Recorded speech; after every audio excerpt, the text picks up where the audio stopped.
Hello, everybody. Welcome, welcome, welcome. Greetings to you. Happy Thursday. Happy Friday Eve. I mean, that's what they say now. Friday. Today is Thursday, Friday Eve. How's everybody doing? I hope we're all doing well. I hope everything is, working out.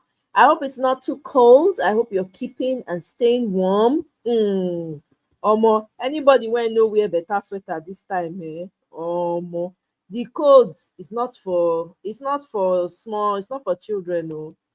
So please, I hope that you're keeping warm, oh, and everything is your week has been fantastic.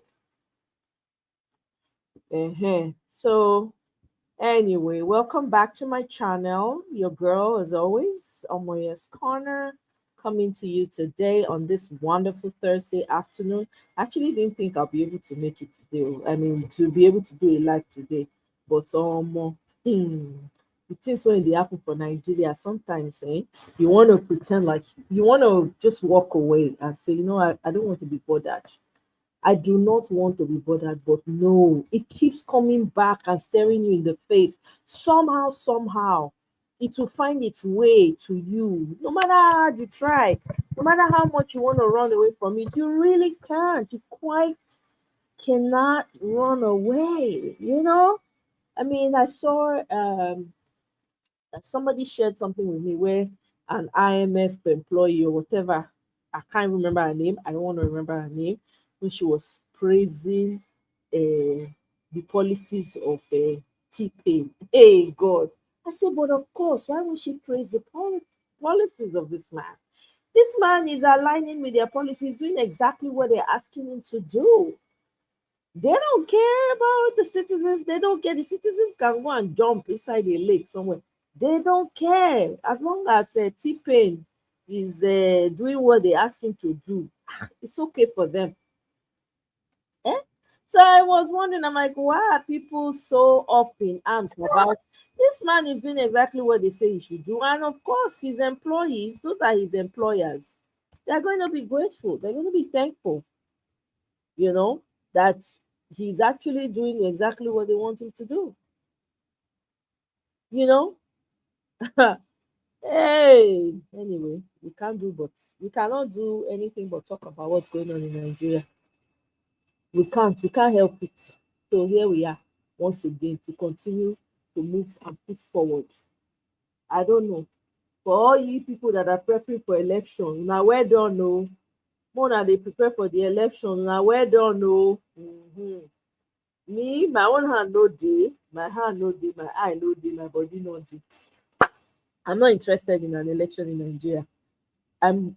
Silently, I'm hoping that something will metamorphose, and there'll be some type of catastrophe that will happen to reset the entire system, because it doesn't make we cannot continue like this. It don't make sense.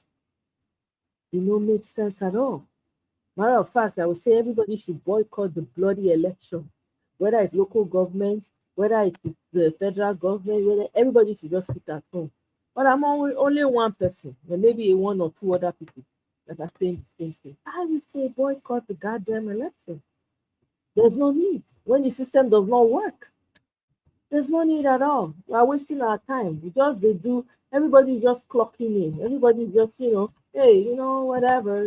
If this is happening, so let's just move with the flow. We cannot continue to move with the flow. We can't. People's lives are literally at stake. Nobody has. There's no. There's no. How do they say? Um, Nobody is thriving in Nigeria. Even the so-called wealthy people are not thriving. They can't thrive. How will they thrive? The fuel they used to buy before and fill their tank, they can't. Make they try am 50,000, 100,000 to fill a tank.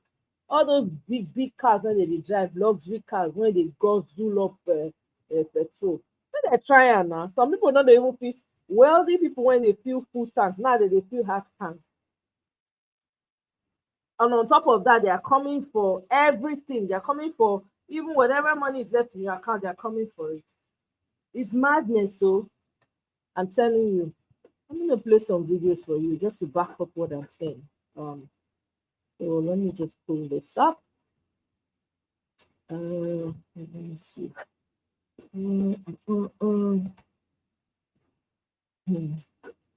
Now, welcome, oh, everybody.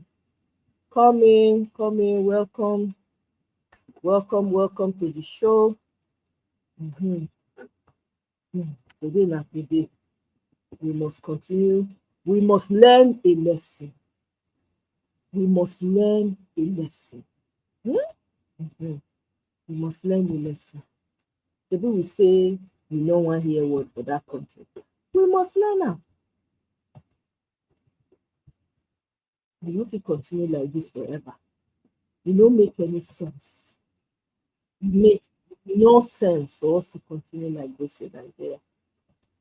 No sense at all. I don't know how long this is going to take for everything to come crashing. Hopefully, it is soon. That's what I'm hoping for. We can't. We just can't. We can't continue like this. And I can make mistakes. What is happening between Tinubu and the IMF is like two people who plan something in secret. At the implementation stage, one is seeing that it is not working.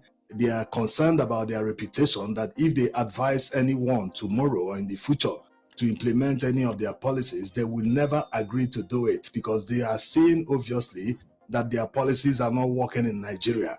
On the other hand, the other person is too proud and arrogant to accept that what he's doing to Nigeria is killing the Nigerian economy. He doesn't want to be flexible at all. He's only deceitfully telling Nigerians that it will work out or materialize in the future. But no time is set. The other time they said a few years. Now they're saying that they need beyond 2027 for the policies to materialize.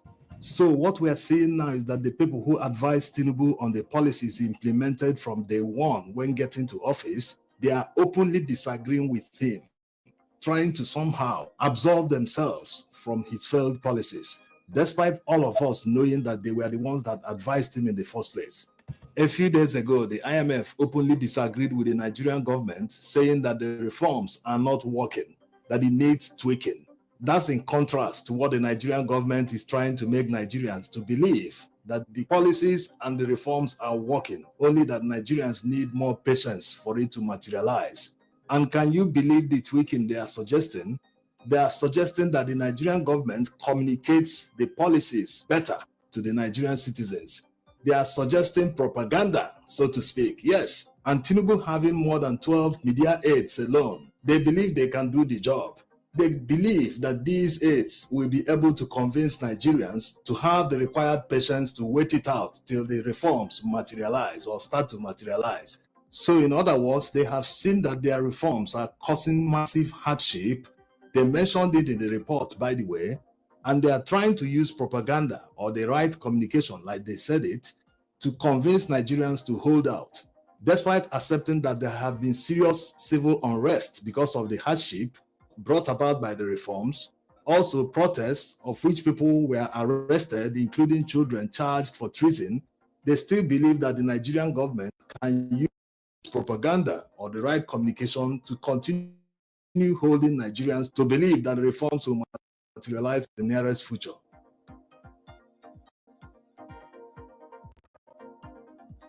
You see, the whole thing is a mess, but we don't have to blame IMF much. They're only watching out for themselves. They're only making sure that Nigeria's economy never grows. They're only making sure that the loans they keep lending Nigerian government will be repaid. They're only interested in suppressing the Nigerian economy, a GDP that was approaching about $600 billion. Now it is less than $200 billion. So the people we need to blame are our leaders who accept whatever these financial institutions dish out to them hook, line, and sinker without thinking. And watching the situation right now in Nigeria, it seems that Tinubu is the one insisting that the policies must continue. Yes, when IMF is openly disagreeing with him in the public, that means maybe they might have passed through the right channels to tell him, hey, see if you will reduce this one or remove this one first so that this one will start. The whole works. And the worst part is that the central bank that is supposed to be independent to save Nigeria's economy from the executive branch, yes, they are part of the executive branch, but because they are independent, they are supposed to advise the executive, hey, don't do this and do this the same time, so that Nigeria's economy can at least have a little breathing space to grow. They are busy trying to stop inflation in Nigeria by increasing interest rate. How does it work? How in the world do they think that the kind of inflation that we have in Nigeria will be solved through monetary policies? It never works. The inflation we have in Nigeria can never be solved through monetary policies. They are aware that inflation went through the roof in Nigeria. Immediately, petrol price was increased. Also, it nearly doubled after they floated the naira. So these are the two main issues that are driving high food prices in Nigeria, apart from insecurity anyway. So unless petrol price goes back to 200 naira per liter, that is what's being sold under Buhari's administration, inflation will always be high, even higher than it is today. It can never come down. Let anyone not deceive Nigerians. Let Nigerians not allow themselves to be deceived by anyone in government. All the media aides that were hired by the government to dish out propaganda to hold Nigerian people down, it will never come down. Increasing petrol to more than 1,000 naira per liter ensures that production will never be profitable in Nigeria. People cannot rely on the public utility because it's non-existent. Productivity needs to increase in Nigeria on a massive scale. They will flood the Nigerian market with products. They will compete among themselves to drive down prices until it becomes very affordable to Nigerians. That's how it works. So the main energy source that manufacturers rely on in Nigeria, they've priced it out of reach of many producers. This is the main problem. So if manufacturers can't rely on petrol or diesel, they've priced them out of their reach. The next energy source they can rely on is the public utility, which is NEPA. It's still not available despite the fact that they have increased the tariff. So where else can they look to except maybe trying to import? All the multinationals that left Nigerian markets, their products are being imported to Nigeria now because they are no longer manufacturing in Nigeria simply because the environment is very hostile for them. It's too expensive to manufacture. And importing the products means that it is more expensive because customs duty has equally been increased. Yes, these are the problems. So one wonders, where will Nigerian people rely on to produce more as the government is trying to make them to become more productive? They are only taking. They are not giving anything in return to encourage people to be more productive. You look here, it is blocked. You look here, it is blocked. There's nowhere you can look and say, there's a way out. Let's follow this road. Maybe something can come out of it. Picture sitting at the same kitchen table that you once stressed over how to pay that month, but now increasing the price of petrol from around 185 naira on the morning of 29th May 2023 to about 1,100 or 200 naira, depending on where you live in Nigeria today, which represents more than 500% increase without an equivalent increase in salaries or minimum wage, means that Tinubu is ensuring that Nigerian people become poorer and poorer and poorer. It doesn't make any sense. Without providing an alternative to petrol or diesel, increasing it by 500% means that no one can afford petrol anymore. Are they not concerned about this? People are parking their cars and selling them off. People are no longer moving the way they moved before. They are no longer traveling. They are no longer going anywhere. Look at Nigerian airports. Terminals are empty today, simply because people no longer afford the high fees demanded by airlines or transport companies. Now, the main takeaway here is that IMF is very concerned that what is happening in Nigeria is seriously damaging their reputation. That's if they had it in the first place, except in African countries and other poor countries around the world. In Asia, no one looks at them, no one takes their advice because they know that their advice will never materialize. IMF policies are all about taxing people to death. People that are already poor, living in absolute poverty in a poor country. Their solution to prosperity for these people is to tax them more. Where are they going to get the money from? People that need subsidy, they need their lives to be subsidized so that they can have a semblance of living, so that their earnings can be comparable to the middle class. By that time, the government can now start taxing them because they know they are already making more money.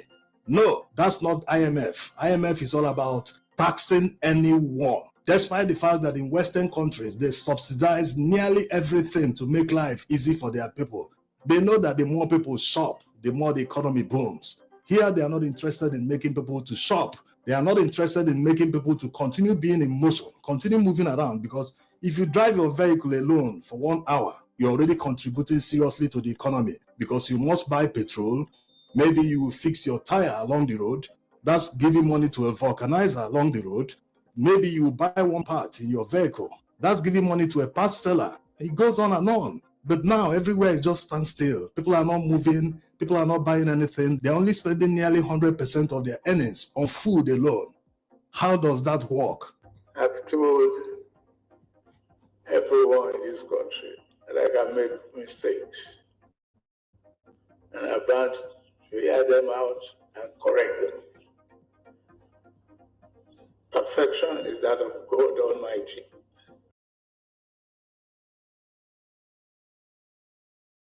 Hey, perfection is that of God Almighty. What a joke. Perfection is that of God Almighty. Repeat after me, class. Perfection is that of... Oh my God. No. You don't reach time as Nigerians where we would just all this whole, trying to blame other people, look inwards, because now we be our own problem. I was having a conversation with someone earlier on today, or maybe it was yesterday, I can't remember right now. But basically, I said to the person, I said, you see the problem we have in Nigeria. Everybody has been shouting T-Pain, T-Pain, including me, myself, as they shout T-Pain. But do you know if it was only T-Pain that was the problem we have in Nigeria, it wouldn't be a problem. Because there would have been a lot more people saying, no, hell no, we're not going to let you do that. But to tell you that the entire system is corrupt, from the smallest to the largest, because T-Pain did not force anybody to do anything. All he did was throw his money around. It's up to you to decide you want to use it, take it, or you don't want to take it, or take it and do the right thing. But no, there was not one person with integrity that you could say yes, apart from a few, maybe one or two. Every other person kept collecting. The ones when you collect 5K, they. The ones when you collect 20K, they. The ones when you collect 30K, they, right? And then on top of that, even amongst Nigerians, you have people hiding behind. You see this whole tribalism that's going on. There are people hiding behind this tribalism to perpetrate their wickedness, right? From different tribes, from all of. If they had to do a proper investigation into what's going on in all these unsettling and disturbing security issues that we have, you will be shocked. How many people, how many of your own brothers and sisters that will be part of this mess? You'll be shocked. This is what makes it even more complex. There are people hiding behind this. They say, oh, it's the Fulani headsmen. Now, I'm not saying that, I can't say for 100%, oh yeah, I support one or the other, right? All is bad to me. But you'll be surprised that there are people behind these Fulani headsmen that are pushing. They just want them to be the face of what is going on. But there are other people behind the scenes working to ensure that they are carrying out the mayhem that's going on. I'm telling you, this is what I think, because you can't tell me, as bad as this situation is in Nigeria. And I think I read somewhere where T-Pain was saying that he was asking the Northerners to go and solve their problems. There's a Northern, I forget, and I'm summarizing here, where he said something about, they should go and sort their problems out. That's good if they will be bold to do so, because that will mean calling out their own brothers and sisters, and even calling out some of your southern brothers and sisters. So some of your southern brothers and sisters are part of this insecurity issues that's going on. Take it to the ban. With time reveals all things. We will know the truth. Nothing is hidden forever. That much I know. But let's go on. Hey, oh, Nigeria. One day be one day, monkey go market, go come back. That one I know for sure. Mm, mm, mm, mm.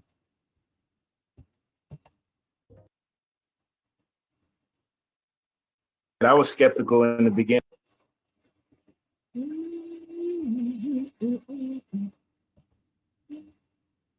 It's not working for us. And that's why we are still facing it. Your hope doesn't come in Nigeria. Don't listen to that. And unless things change, and I mean that, I am not going to go to unless things change. Because they will say it doesn't matter what you, how you vote. It doesn't matter your number. You write the people. And they say go to vote. And then you are not sure you are going to get justice in the court. So what are you voting for? What democracy are you talking about? So if you are still in that form, then good luck. Obasanjo is right. There's no doubt that everything has been captured, from the courts to the police to INEC. Everywhere you turn, they've been captured by the people in power. But that doesn't still mean that Nigerians must lose hope or stop coming out to vote. After all, when Morisi, who did his magic in 2007 presidential election, he didn't stop Nigerians from coming out again en masse to vote in 2011 presidential election when Goodluck Jonathan contested against Muhammadu Buhari. Yes, Nigerians didn't lose hope, so why should they lose hope now? The 2007 presidential election, conducted by Morisi Wu under the supervision of Obasanjo as the then president, still ranks as one of the worst presidential elections in Nigeria's history. Why that of 2020, as if it is the worst, was because the Nigerian government spent billions of naira. More than 300 billion naira was budgeted to employ technology to conduct that election to eliminate rigging completely. But at the end of the day, after all the assurance by INEC and the government that beavers, IREF must be deployed in the election, which actually motivated Nigerians to troop out en masse to register to vote, and even on election day, they still trooped out in massive numbers never seen in this country to vote. What happened? INEC switched off the technology which motivated Nigerians to come out to vote. In many cases, they didn't even bother to go to polling units to conduct the election. Some that showed up without election results. They were ill-prepared, or maybe not really prepared. It was their strategy in the first place. They wanted to disenfranchise many, especially in the opposition strongholds. It still doesn't mean that Nigerians will lose hope, only except there is a violent revolution in Nigeria. We do not have any other option except to continue coming out to vote. If you don't come out to vote, that means you're falling into the trap. That's exactly what the politicians want you to do. They want you to look away so that they will continue stealing what belongs to you. They will continue sharing that national cake in your absence. Obasanjo's opinion is definitely shared by many Nigerians, if not the majority. But what other option do Nigerians have? Nigerians are aware that they are planning to write results, going by what happened in other elections, from Imo to Kogi to Edo State and to a large extent Ondo State. Why will Nigerians make it easy for them? They want to write results, and you don't want to put up a fight to stop them from writing the result. At least put up a fight. Don't rely on a lazy man's approach. It's like someone being bullied by his fellow man. Instead of standing his ground and putting up a fight, he's running away. It's not possible. Don't make the life of the bully easier for him by allowing him to bully you.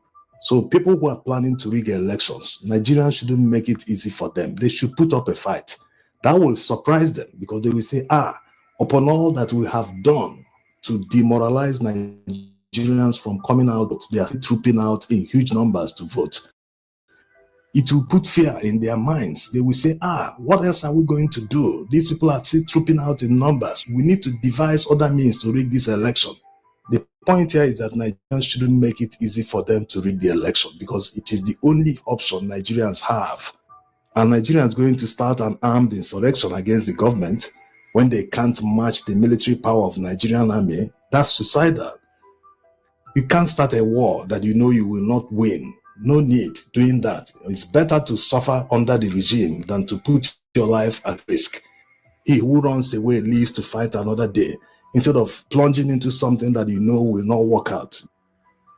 So instead of just giving up because they've captured everything, even some are saying that there's no need to vote again except they reform INEC, reform judiciary. You are aware they will never conduct such reforms because the reforms will stop them from getting to power. Actually, Buhari tried to reform INEC by employing IREV and beavers. But at the end of the day, INEC ended up not using the IREV to conduct the presidential election. Paying your bills on time raises your credit score, right? Wrong. In fact, this is one of the three major. Some are also of the opinion that opposition should boycott future elections if they don't reform INEC and the judiciary, that if they participate, they will be helping them legitimize the rigging. No, that's a lazy man's approach. No one is deceived. The world saw what happened in 2023 presidential election. They saw the blatant rigging and the judicial coup. They are aware of all this. That's why this administration is suffering a legitimacy problem. They know they don't have the mandate of Nigerians. Even if we have to go with the INEC allocated votes, he still scored less than 40% of the entire votes cast in the election. That's less than the majority.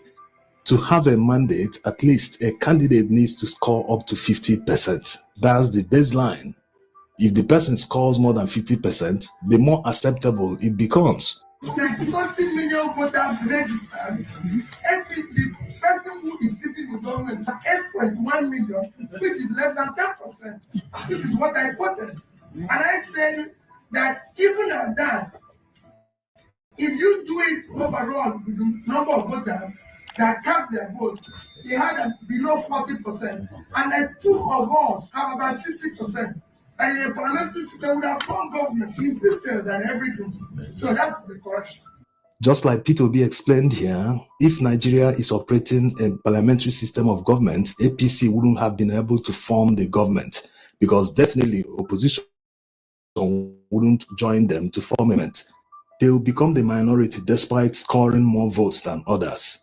Yes, Nigeria needs a lot of reforms in the polity because politics drives the economy. It is political office holders that make decisions that affect everyone. So many people thinking that I don't need to participate, you don't need to follow the news, you don't need to do this, you don't need to do that, it doesn't concern me.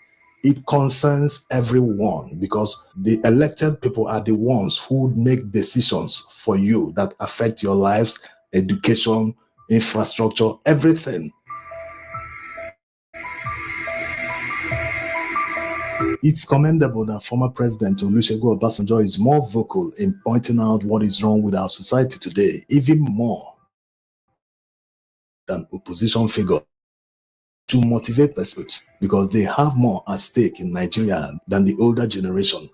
Politicians are playing with their future. Imagine someone that was 20 years old under Goodluck Jonathan in 2014. That's 10 years ago. And consider how Buhari ran down Nigeria's economy. So practically, depending on the situation of that person, the government wasted his 10 years that he can never recover again in his life.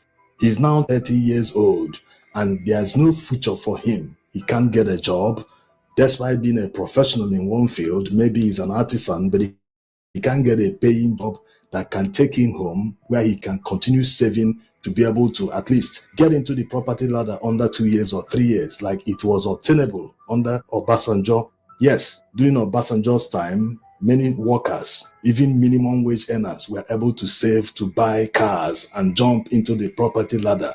Just savings of 2 years alone will help you get into the property ladder. Many people were able to buy lands, build their homes. These are people teaching in primary schools and secondary schools.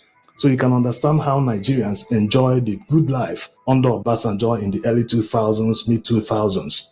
Right now, Nigeria practically does not have a middle class. You are either rich or poor. So instead of wasting away on election day, everyone needs to endeavor to come out to vote on that election day. if you do not have the strength to ensure that all the votes are counted and correctly entered in the result sheet, and even escort the polling officers to the next collation center, that's understandable. Youths and younger people can handle that to make sure they stand their ground. At least they are in their community, they are in their domain. They shouldn't be afraid of anyone, despite the fact that armed thugs might be present or armed police, but at least they should put up a fight. They shouldn't go down without demanding for their rights. That way, if it is replicated in many polling units across Nigeria, we have more than 170,000 polling units in Nigeria. Imagine if Nigerians put up resistance in more than 100,000 polling units. It is definitely better to do something that is within your powers. The ones that is not within your own powers, you know that you have put up a fight, rather than allow people who already plan to rig an election a free ride. Let them suffer for it. Thanks for watching. I honestly agree with you, because the truth is that even if you put your body on the line, there's no guarantee. That's the crazy thing about Nigeria, right? As much as this is why for me, I'm not in the bandwagon. I'm not joining the bandwagon of election. I'm not even thinking about it again. I keep saying I don't see an election in 2027 because currently the systems have been bought up by one man. How do you win? How do you win a credible election under a system that's already rigged? It's like taking basket to the river to fetch water. How much water can you fetch with a basket? None. So the same thing with the election. Anybody that is talking about election 2027, they just want to chop money. There's nothing else. Don't even involve yourself because they just want to collect your money. That's what it is. They're looking for ways to cash out. There's no need. The system has to be fixed. It's already broken. This is why I support what Dele Parotimi is saying, that for us, in order for us to let's not even participate in the election. And I agree with Ned Media. Okay, you want to because they have all the weapons, everything. So coming out in numbers, that means you're giving yourself up for them to just do whatever they want to. The best way is to not participate. If they're talking about election, just don't show up. But the problem is, say, how many of us, how many of the Nigerians will listen to that? How many of them will refuse to do that? Right? Of course, there'll be people that they're going to pay. They will pay some people to come out and act like they're really interested in the election. But at least it's their money they are using. Let them go and use their money to buy up all the people that they want to buy up to come out and participate in the election. But you refuse to be a part of it. I don't know anybody who's enjoying the suffering in Nigeria. I don't know. No matter how much you even send home now, it's not even enough. So the amount of money you used to send home last year, we're not even talking about a couple of years back. Last year, compared to now, if you send the same amount of money, they cannot even buy a bag of rice. Or even okay, let's say they even buy a bag of rice. That's all they can buy. Meanwhile, the money they spend in buying a bag of rice, before you can use it to buy a bag of rice, you buy bag of beans, you buy yam, you buy a lot of things, but you can't try that now. You can't. Me, I heard that they pushed that the diaspora voting has passed second reading. I don't know how true that is. I saw that somewhere. I don't know. I have no idea about diaspora voting. And I'm curious, how are they structuring that diaspora voting? How are we going to vote? How are you sure that's going to work? You think they're not going to rig the system itself such that the people they are going to allow to vote to be people that they've already paid, that already have access? You that is busy doing your other stuff, you probably won't even have access to it.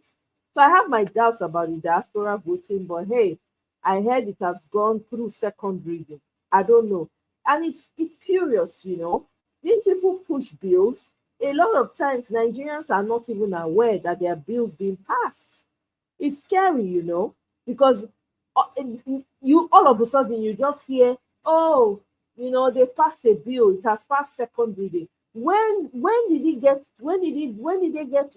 the first reading, and now we're talking about second reading? And they wonder sometimes, like, when, how? These people just they pass bills we don't even know anything about. And do you know that there's a group of people that I saw, I think, a video of, that are fighting GMO in Nigeria? I don't know if any of you are aware. They showed up at the National Assembly to talk about this GMO and to fight against it.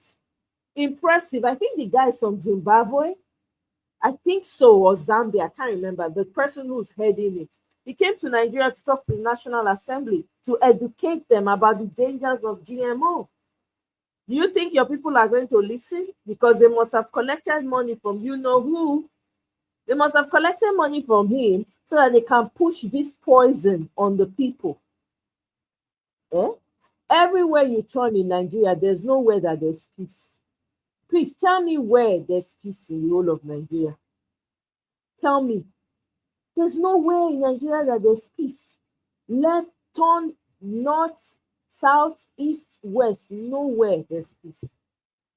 Everywhere there's some type of thing going on that we don't know. We can't even paint the picture of it. There are people hiding behind tribe, hiding behind the division that is on ground, using it for their own benefit. Oh, by the way, I heard that Simon Ekpa was arrested in Finland. I read it, and it's been making its rounds in the social media that he was arrested and all of that. And then after that, they're going to repatriate him back to Nigeria, extradite him back to Nigeria. Yeah, you guys think he's going to be extradited? You think that extradition is going to work? I'm curious, so because the man is supposed to declare the Biafra nation on the 2nd of December, right? A lot of people were, a lot of the supporters were anticipating and waiting to see how that would happen. And then all of a sudden, we're hearing that he's been arrested today to be extradited to Nigeria. And I think I saw a clip of whether it's the assistant or the next person to him, it happens to be a lady, was giving a speech about it. In a country like this where people are aggrieved, a sensible government will stretch out their arms and say, okay, let's come to the table and discuss what is the problem. No, but Nigeria doesn't work like that. If you're agitating, you're only agitating for yourself. Nobody cares. Nobody's interested.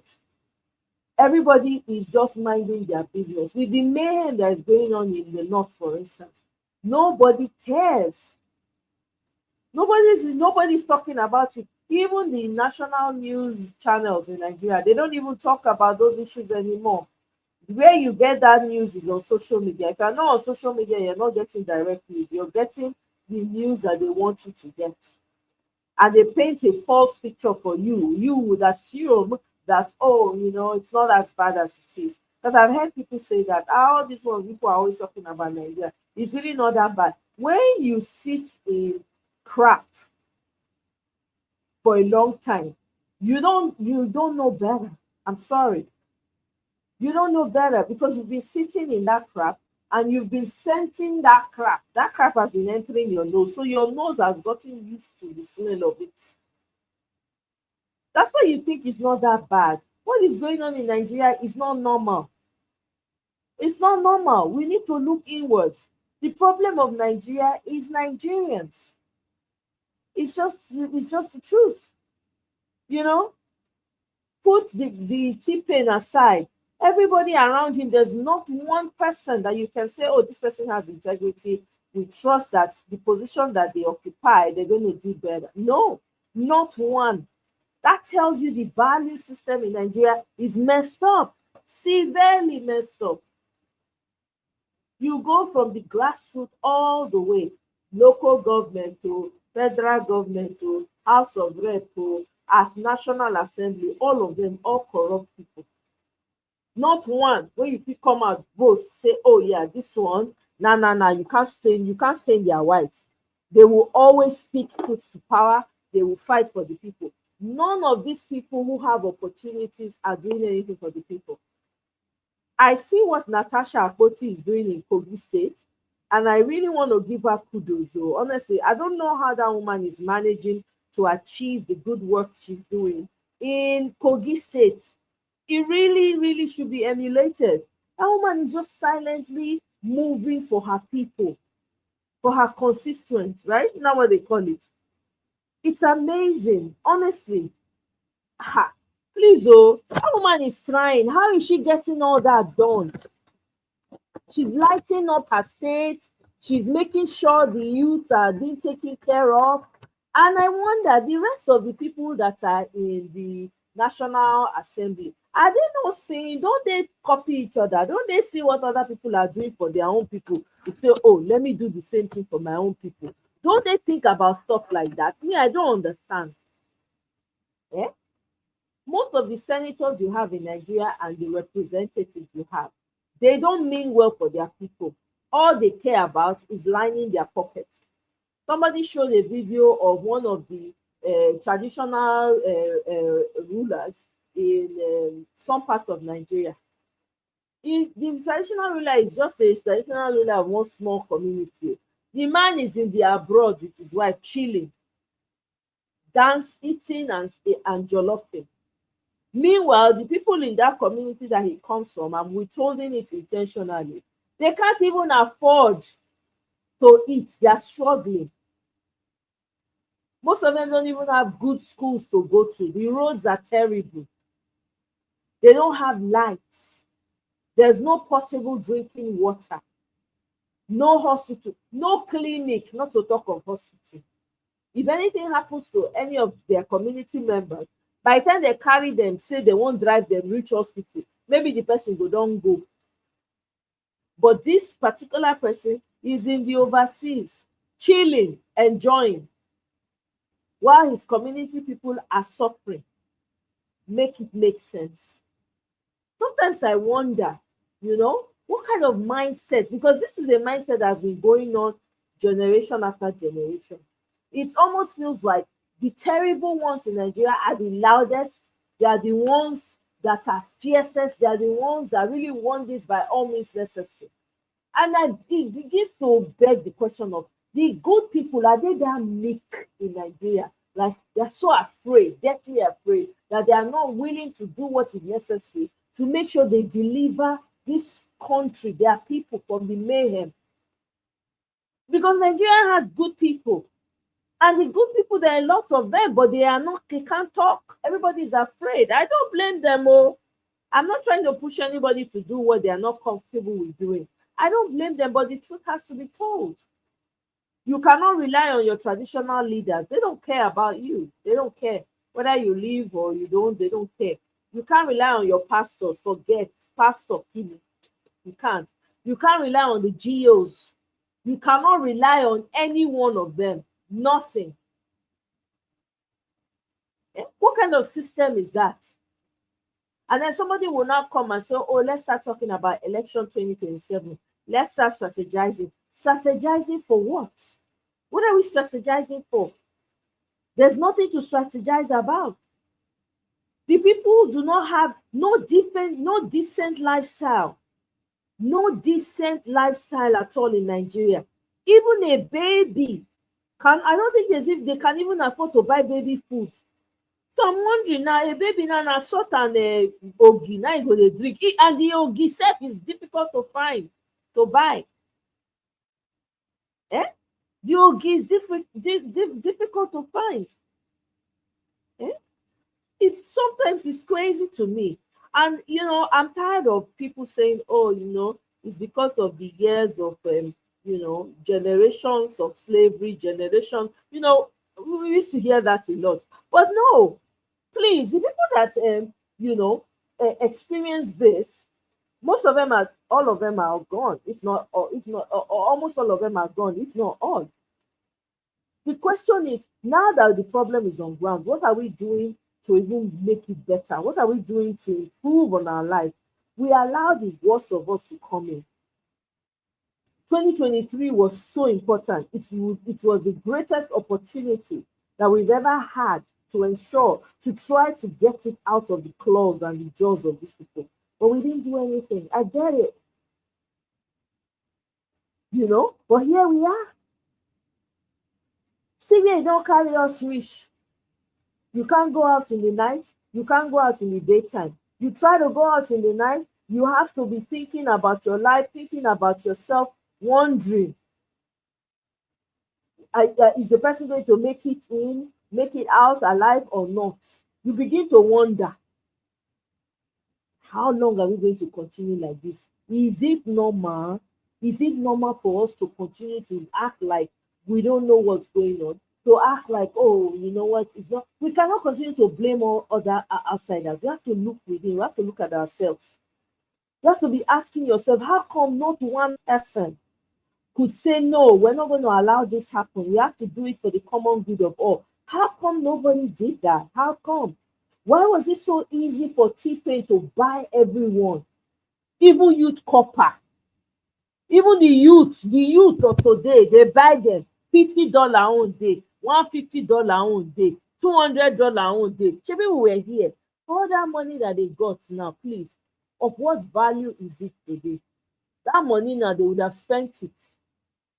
They would have spent it. Some of them did not even make it out alive. Even with that. I don't know. We have to start telling each other the truth. We have to start, stripping everything bare, laying it bare. We have to talk to each other. There's something, the values are gone, the morals are gone. Everything is gone. This man is surrounded by fraudulent senators, surrounded by reps that are fraudulent, only there for their own interest. He's traveling today. The entire reps, the entire Senate, they are there waiting for him to go, to climb the aircraft, and then he will now wave from there as if the people love him. It's almost like a photo op for his employers, so that he can show his employers that, see, my people love me. They said they didn't vote for me, but they voted. That's what every time I see it, hey, Kenny, welcome, oh, thank you very much. Every time I see those that photo of, that's what comes to my mind. This guy is trying to tell his paymasters, his employers, look at me, oh, they say my people, they love me, look at them now, always escorting me. He's coming back, the same set of people will go back again, line up to welcome him, to usher him, like, oh, welcome, wow, boss of all boss. He's surrounded by, if your hand no clean, you don't work with this guy. You can't. You cannot work with him if you don't have skills on you. You can't. It's not normal. We ought to be ashamed as a country. Seriously. We ought to be ashamed, though. Seriously ashamed of ourselves. We don't have values anymore. It's all gone. It's all gone. From the east, from the west, from the south, from the north, the values are all gone. Gone are the days where people used to say, oh, I have a neighbor I can entrust this to. It doesn't happen anymore. Even children don't trust their parents anymore. Parents don't trust their children. No talk of relatives, no talk of neighbors or friends. Everybody now is suspicious of everybody. That's where we have gotten to in Nigeria. I've never seen a people this divided in my entire life. The 2023 election was a huge eye-opener. I think I was sleeping through the whole system in Nigeria, to be honest.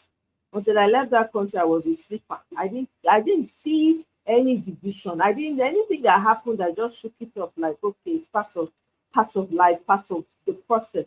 But only for me to realize 2023 that, oh, no. These things are intentional. Tribalism has been present in that country for the longest time. And it became even more weaponized in a deadly way in 2023. I'm ashamed. I'm not going to lie to you. There are times I feel ashamed of all that happened in 2023. That we're all at each other's throats. Everybody. This one is. In fact, to even talk and say they heavy me for mouth. Because none of those things matter in the grand scheme of things. None of those things will pay your bills. None of those things will give you good life. None of those things will determine where your future they go. None of it matters. Eh? If you look at night, they say they do DNA of everybody when you do Nigeria, you go bow, say you get relative for north, you get relative for south, you get relative for east, you get relative for north, for west. Everybody dey relate. You go bow. You go even bow, say even the relative stretch, enter far Sudan and maybe even Egypt. You go bow. But we dey here, they beat each other up. Sometimes this tribal, they make sense to me at all. I not feel relate. I still cannot relate. I can't. And I refuse to. That not mean say if I see wetin dey bad, I no go talk am. I go talk am o. But to say come dey carry this tribal thing, come dey put am for head, dey run with am, I no go fit. It's too. It's waste of energy, and it's a waste of time because it doesn't even. There's nothing to hold on to. Try pay, say wetin happen. Try say wetin happen. Do you know how powerful we will be if Nigeria, we all came together and leveraged on each other's strength? You know how powerful of a nation we will be? Why is it that when one of us is being castigated outside, all of us go join hands, we go fight? Everybody, they don't remember Yoruba, Hausa, Igbo. We don't remember that one that time. Everybody, all the tribes for Nigeria, we go gather, fight the person, resist am. As long as say na outsider they do am to us, we go gather. Apart from the one occasion where a particular tribe was not going to South Africans and to be saying all kinds of things, but most of the time, when one of us they target one of us, na so all of us go gather. We go forget. We will all completely forget what tribe we come from and rush and go for the defense of that one person. But within us, we have a problem getting along. I often wonder if one Nigerian is playing football today, doesn't matter where they come from, everybody go gather. Oh, I'm not into football, by the way, but I dey always see everybody will gather, I'll be cheering that person on, cheering that person on. We fight for one another when somebody outside is trying to attack us. Typical example, look at what happened with Chidinma, the Miss Universe Africa and Oceania, right? Everybody, apart from some stupid ones, of course, there'll be stupid ones, everybody, they root for this girl. Every corner I turned, everybody was rooting for her. Not even just Nigeria now. The whole Africa was rooting for her. But I mean, specifically, they talk about Nigerians because everybody from every tribe came together to vote for her in their numbers. Even when South Africa came out and said they were going to vote against her and all of that, they were sending letters. Nigerians stood strong for her. Some of these things make me emotional sometimes. Like, what do us this kind of thing? Unfortunately, we have leaders that don't care. Left to them, if we like, let's rip each other apart. They don't care. It works for them because they need it for election. You have a leader that doesn't talk to the people. He wasn't voted in by the people, so he doesn't feel the need to talk to you. For all he cares, you can go kick rocks, right? But why is it that we're quick to fight for one another when we're outside? When an outsider is fighting us, we would fight them. But when it is for within ourselves to fight for our own common good, we don't know how to. Why? It's a big question. Why? It bothers me sometimes. Why? We're very quick to come together when one of us is doing very well, when one of us is being maltreated. When South Africa, they unalive some Nigerians, they treat us, see all of us gather. Nobody was thinking, oh, you're from here, you're from there, you're from. Every one of us gathered. Look at when they were kicking Nigerians out of different countries. It was Oyema. Oyema is from one part of Nigeria, but he offered his death. Everybody was rooting for the Nigerians. We were all angry that our own people are being treated unfairly in other countries. Why? Now, when it comes to our own common good, so that all of us we can all thrive at the same time, We now turn the knives on ourselves. Why? Nigerians, why? I hope that people are listening to this video, and maybe you're going to listen to it at some point. Please, I want to know why. Why does it happen? Hey, Misty, says how now? Good to see you. Thank you for stopping by. Why? Why do we attack each other so much? Yet we have so much, we are so alike in so many ways. There's now one, it is once you know a Nigerian. I was having a conversation with with someone today. We're just talking on the phone, right? And the person don't know where. The person just said, "Where are you from? Your accent." The person now said, "Well, let me guess. You're either Nigerian. You're not Ghanaian. I know the Ghanaian accent, but you're Nigerian, right? You're Nigerian." It's easy to figure us out. Very easy. And when people meet you, they don't ask what part of Nigeria, unless they know Nigeria very well. That's when they ask. Or when they hear Nigeria, they say, "Oh, I saw a video of Candace Owens today, where he was saying, oh, I wish I was Nigerian. Oh, I really wish I'm not Nigerian, but I so wish I was Nigerian." Candace Owens. I saw a video of her saying that the way we came together for Chidinma. Why can't we do the same thing with ourselves? We don't have to be BFFs. We don't have to love each other to come together, you know. We really don't. But can we respect each other enough to say, okay, this is where the borderlines. Let's draw the borderlines here. Let's, okay, we understand you're from here, you're from everybody saying their location. Let's respect. Why can't we do that? You know that if that country is doing very well, you'll be getting pocket money. In your account, you go to sleep and your account change because of the resources that you have on your land. You will go to school for free. You won't have to spend. I don't know what it's going to take for us as a people to really understand that divided, we have no use to each other. We will fall like pack of cards. Honestly, the only way we can win is united. That's the only way we can win. We cannot continue to be at each other's throats. It doesn't serve any of us. It does not serve us at all. Matter of fact, it makes us weak. Why do you think? Let me tell you, what is happening in Nigeria now is enough to collapse that country completely. Collapse it, like it will be, wow. It's bad. Don't get me wrong. Things are horrible in Nigeria. But if this happened in another country, oh my God, that country will be forgotten. That's to tell you how important that unity is. I respect everyone that's agitating. I'm not coming for anybody, right? Because you have a right to agitate. If you're not happy, you have every right to. You have every right to. Unfortunately, we don't have people, leaders, who want to listen. All they care about is lining their pockets. Tinubu's son, they're prepping him for governor of Lagos. They forget that the man is married to an Igbo woman. Shebi GRV, Gbadebo's wife was Igbo. They did not let us hear what. No, we cannot write. He's not full because his mom, I think Gbadebo's mom is Igbo.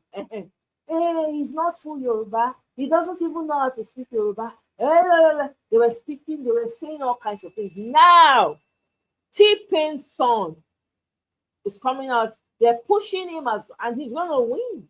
He's going to win that election. What am I saying? Not win. They're going to hand it to him. And he's married to an Igbo woman. Now I'm curious to see how the same people who were cursing out Gbadebo, abusing him, abusing his entire family, see wetin karma they do. Now their son is married to an Igbo woman with children. How they want to do it? Will the Yoruba people abandon Sheyi? Will they abandon Sheyi Tipe? Will they? I'm curious to know. Hey, Mirabelle, darling. Good evening. Welcome. Good to see you, girl. How are you doing? I'm curious to see. With all those first class Yoruba, second class Yoruba, third class, I wonder what they are going to say now. T-Pain's son is married to an Igbo woman. What are they going to say now? Are they going to say they're not going to vote for him? Everybody is quiet now. You see how senseless tribalism is. Very dumb. Dumb. The dumbest thing. And the funny thing is, if you say let's do DNA of those people shouting and making all the trouble the most, you'll be shocked to find out that their grandfather is Igbo or their grandmother is Igbo. Or they have, I'm telling you, this is how crazy this whole thing is. It's so messed up. You know how long Nigerians have been together? You know how long they've been intermarrying and going to each other's villages? Do you know how long? Were you there from the beginning of time? You have no idea. Eh? Really and truly, Nigerians need to check themselves. Now we be our problem. T-Pain is just one person. If T-Pain are the only problem when we get, we will not get problem. But from the top to the bottom, all of them, terrible. No moral, no value system, it's all gone. All those values when we get before, say, oh, as a Nigerian person, you know, we don't do this, we almost forget to. It's all crap now. It's all BS. It's all BS. We really need to look within. No outsider is a problem. It is us. We are the ones that is the problem. You have a traditional leader. He gets community when they sit over, right? That's the community. His community people around him. He knows, he sees that there's no light. He sees that the young people there are restless. He doesn't think, oh, you know what, let me do this football field for this my young people so that they can be playing. I don't like the fact that they're always getting into trouble. Let them come and be playing football. Let me create a young youth center for them so they can come and learn boxing. All those people that are angry, that have anger problems, let them come and be fighting with rubber. Let me have an equipment few. Let me call on the sons and daughters of that community, wherever they are, to donate equipment. Let me also have a theater group for them so that they can be doing local theater so we can preserve our custom. Nothing. Instead, the money that is given to them, the allocation, they use it to marry multiple wives. All they think about is the pennies between their legs, or travel overseas with their wife and have multiple girlfriends with the allocation that they give to them, both federal and state, because they get federal allocation and state allocation. So my question is it time? It's time for people to be calling out their traditional leaders and asking, demanding, what is the allocation for? If you're getting allocation, what's the purpose of that allocation? What is it meant for? Because if it's just meant for upkeep, one person should not be getting millions, for instance, should not be getting billions. Nah, when you have a population to take care of and provide welfare for, they should not be getting. So people need to be calling these things out. If we're going to be honest with ourselves as Nigerians, we need to do what is needed. Nobody should be afraid to call their own traditional leaders and say, okay, you're the traditional leader of this community. What is your vision for the community? What are you going to do for the community from the money that you are getting?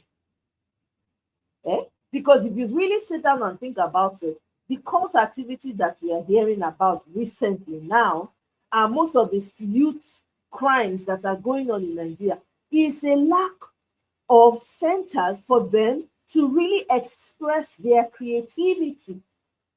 It's a frustration where there's no light. You know how restless young people are. They want to be doing something and you don't give them, there's no light, nothing. So guess what? You say, oh, this particular place, here's what happens in Nigeria. Oh, you see, this particular place, let me use the West, for instance. Oh, in the Southwest, they have so much talent. They have musical talent. They have artists, actors and actresses that are excelling. They have the best business people. They have the best models. But it is concentrated in one. You haven't even gone all around the country to find out. There's talent, surplus of talent in Nigeria. Beaucoup, overflowing.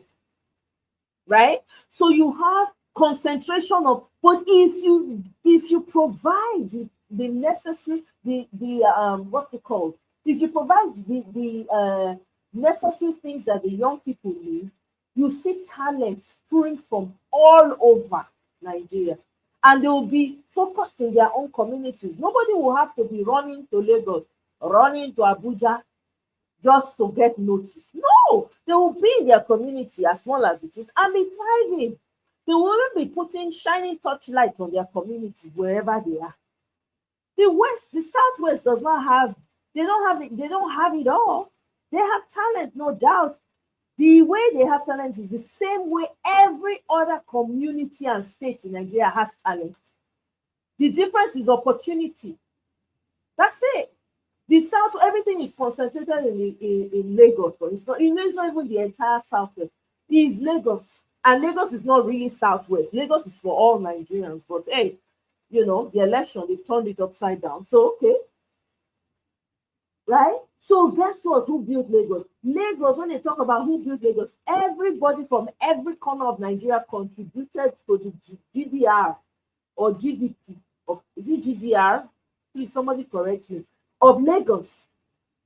Do you understand? So now, imagine if you provide the amenities for the young people in every state. Nobody cares. Nobody will care to go to Lagos because it's already too congested. Nobody will care to go to Abuja. They'll be okay where they are and be thriving and be stars where they are. And then when people want to make it, oh, okay, I want to do something bigger, then you start to see exchange of talent. People will say, okay, I'm doing a whatever a movie set in this state. I'm going here for this. I'm going, there'll be exchange of ideas and everybody will be shining wherever they are. But what has happened? Selfishness, greed of a few monstrous looking people. It has taken over. All that time they were telling us, oh, Nigeria, we have heroes, the labor of our heroes past.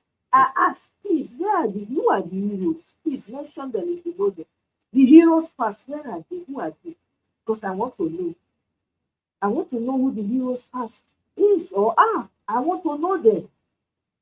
Because all the people that have come before us, they have failed woefully, one after the other. They have failed. They have failed the people. Everybody came and was thinking about their own self. Their own self. Everybody is after their own tribe. Their own tribesman. Tribe this, tribe that.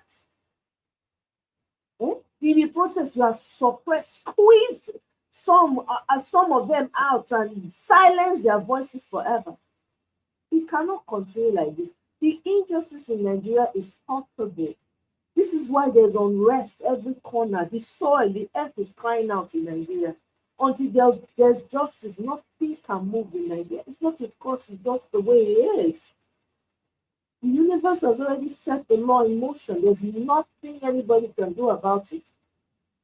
This is why I'm on team Dele Faro team. She refused to participate because it's all a sham. Why are you participating in an election that's already fraudulent in and of itself?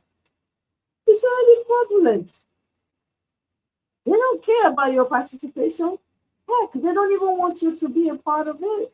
They want it to seem like there's democracy, but there isn't. And I have to say this, democracy does not work for Nigerians. I'm sorry. I would just say, if I may, speak for Africans. I know I'm too small to speak for the whole of Africa. But for the sake of this argument, I think democracy is wrong. It's not the right thing for Africans. I'm sorry. We're different people. We're communal. We're communal. We can't change that. We believe in family. We believe in strong ties, right? We have a way and a system of doing things that works for us. Democracy is not it. Democracy was just created so that they can manage and, employ people, the worst of us, to be on top of us. That's the lie that democracy brought to Nigeria and to Africa today. To make you look like you have your own it's your own fate in your hand, but it's not. It really isn't. It really isn't. It's a way to cheat you out of what is yours.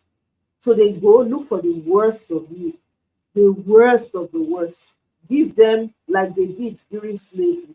Mirror. People were selling their brothers out for mirror, for slippers, when they never see for their life before, for chocolates, yeah, for shine, bling, bling things, for fashion earring, when they dey use the gold paint, they put, right? Now they sell their brothers and sisters out for. That's exactly what they're doing right now. And I cannot blame the Oyibo people. Everybody they now it's all about their interests. It's all about self-interest. Oyibo people want what's good for them. They say, wow, wow, wow. They say, oh my God, one place just has all these huge resources. Wow, wow, look at this painting. Wow, look at that bronze made bronze whatever. Hey, wow, wow. They see and they say, oh man, we see hammer for here. Oh. Eh? There's a place I saw, I think it was a clip of a video I saw, where they were showing how they divided Africa. This one was saying, I'll take here. The other one said, I will take this part. This one said, I will take. No African was there. Okay? They see and finish, they take what they want to take, carry the people join. They even go say, so we can even give them chocolate. Can you imagine? We can give them chocolate, slippers, and they will sell people to us to help us build our society. Let's do it. Oh, there's benefit in this. So now they take parts, they sell. Now I'm not saying I'm not on anybody's side. I'm not saying, oh yeah, what they did was right. But I'm just saying everybody's after their own interest. They did what they needed to do to take the people that they needed to take to build their own society. When your leaders are Mumu Zunko, was it not the traditional leaders, the kings, your chiefs, the citizens that sold you out, that sold your brothers and sisters out? It was within them that sold each other out now. The chiefs were selling out the kings were selling out their people, they paid them some money and they are able to get people. Meanwhile, there was already, of course, we all know the story. There was already slavery going on. There were people that were using people as human sacrifice. Look, we not lie to each other. Look, we talk the truth now. There are people using their brothers and sisters for sacrifice. Say these ones are made for sacrifice, so we can sacrifice like 100 people. Nothing. We born again. Your traditional leaders, your chiefs, your whatever, they were having 60 wives, 50 wives, most of them children, 70 wives. They'll just sleep with them. However, they go bomb full every year. You see, so until we look in the mirror, and tell ourselves, this is the problem we have. We need to lay it bare. We go nowhere. Not be division is not going to solve the problem. It will weaken us. That's just the truth. Yes, now it was the Oyibo people that came and they forced us together, but we get brain of our own. How come now we know better? We even had people who knew better then. Why did they not say, okay, we're forced together, let's try and find as we go. Okay, if we're not going to, you day your day, I day my day, we get one titular head, one somebody there, you go just there, you be like a manager, so that you go take care of the entire thing. We all dey pay am small money, small tax on they give am, finish, we go dey maintain our region. Why did they not think enough to do that? Why did they have to fight about it? Why did they have to wait for one Oyibo man to come and tell them, no, it's not going to be good for our business? Let's put all of you, let's merge all of you together, whether you agree or not, so that the money will be coming from one direction. Okay, to make it even worse, let's put the most loyal people ahead of you. The most loyal people that are the least educated. And I'm not saying that education is a proof of intelligence. That's not what I'm saying. I'm saying, how come none of them think, you know what, as I want to make my people good, make their own people good too. So because of that, may una day, we dey our day. It's been real. We're good. You understand? Even though these people they are trying to, let's find out why they say now we sabotage, now we they sabotage ourselves. As they discuss, let everybody try and figure out what's going to work for everybody. Other people from behind they sell each other out. Why are we? Why they say that thing they inside? Where they come from? Until we start to ask ourselves these real, very bold-faced questions and put blame where blame is, and stop. And I'm not saying we are, but these are conversations I've heard before. And stop saying, "Oh, no, Oyibo people, no, Oyibo." No, yes, Oyibo people play their part, but they're not there again. And guess what? They're not put shakabula for your head to say, "Oh, you must do like this." Now you go determine, say, "No, mbanu, you no favor me, you no favor my people." Nah. Una remember Idi Amin? Wetin happen to Idi Amin? Idi Amin na part of them before. Na dem train am. When Idi Amin become president of Uganda, he say, "No, this thing no favor my people now. Come on." Right? He say, "No, una no only una fit not just dey collect all the things for my land. No, no, no, no, we ain't gonna have that." The moment he change him mind, say he no go do as they want make it do, guess what happened? They turned on him. They use people from within him to sabotage him. Now, I'm not saying that the man is perfect. I'm saying that when he decided, "No, I want to stand for my people, I want to do good for my people, I want to do what's going to be good for my people," they turned on him and they lied a generational lie on him. I watched Idi Amin as a young girl, as a young child. I thought he was the most horrible person ever until I read, educated myself about it, and said, "Wow, propaganda against that man." I'm not saying the man was perfect, oh, please don't get me wrong. That's not what I'm saying. Even Mugabe, the same thing with Mugabe. When Mugabe said, "No, I'm not going to be doing what you people say I should do, I'm going to work for my people," guess what they did? They sanctioned, turned on him. Now, am I saying Mugabe is perfect? No, I'm not saying that either.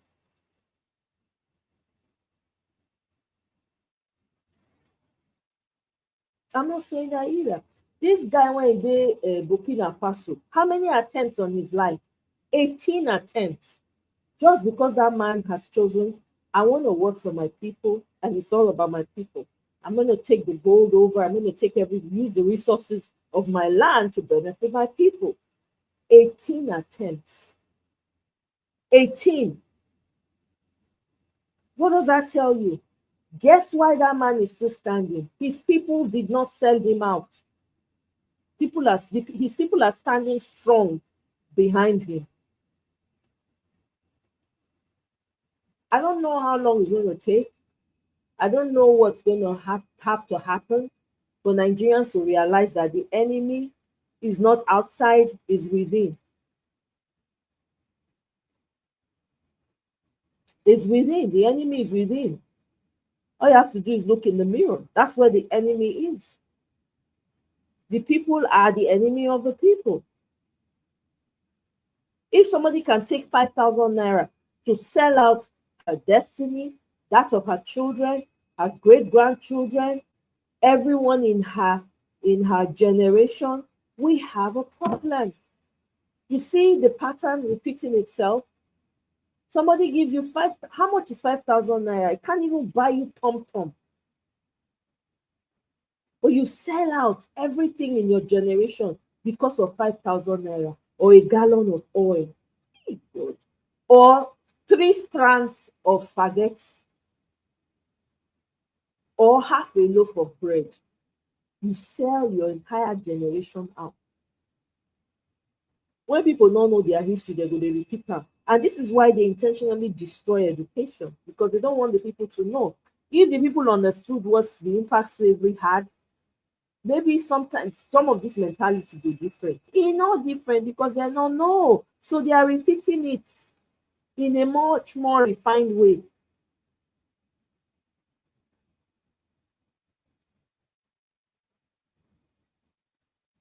You understand? We have to do better as Nigerians. We really, really need to ask ourselves questions. The painful part of it is that most of us Nigerians, most of us are very highly educated, highly educated, Harvard, Oxford, Cambridge, name am.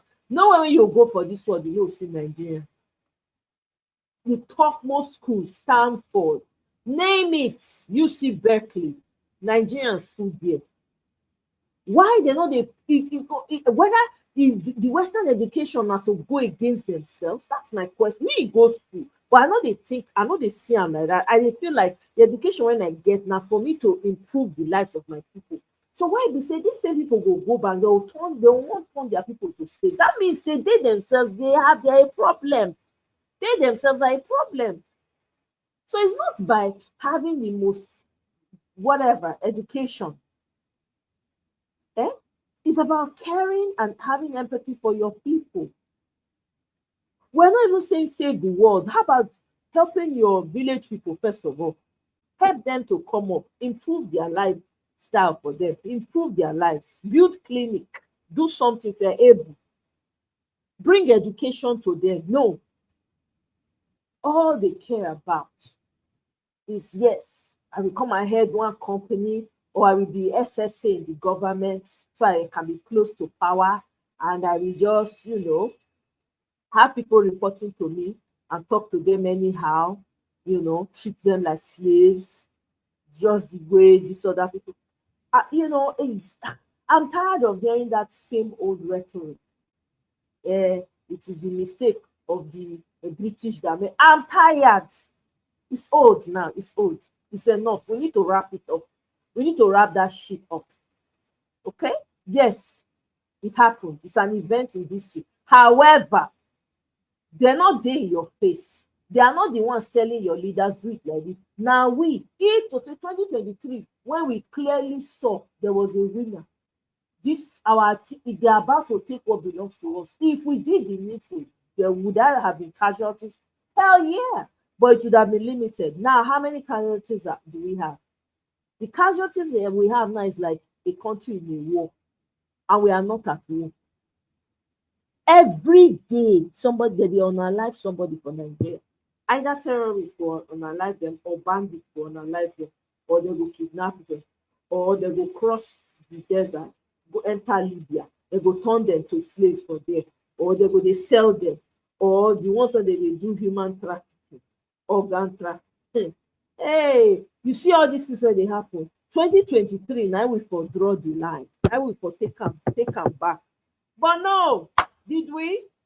We not do one. Here we are. Perhaps there's a reason why all of this is happening, so that we cannot look at each other and start to tell each other the truth. Maybe because things don't happen by accident, right? So I feel like maybe we would not have seen how horrible the system is and how horrible we are to each other if T-Pain had not come in. Because T-Pain is showing us who we are. T-Pain would not have gotten to where he got to if the people that are meant to that were in a position to deal with him had dealt with him. His case file came to Atiku's desk.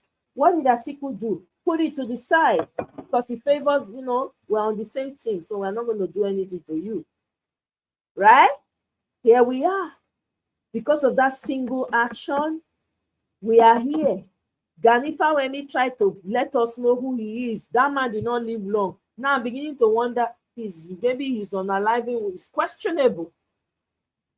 Okay? The people that T-Pain was around, he claimed he was fighting for the good of Nigeria, fighting for democracy. He was around Abacha, around Babangida. Meanwhile, he was envying them. In his mind, he was saying one day I will be in this position. He has combined the suffering that IBB and Abacha brought, plus Buhari's own, and is doling it out on Nigerians just because nobody wants to punish their brother or sister.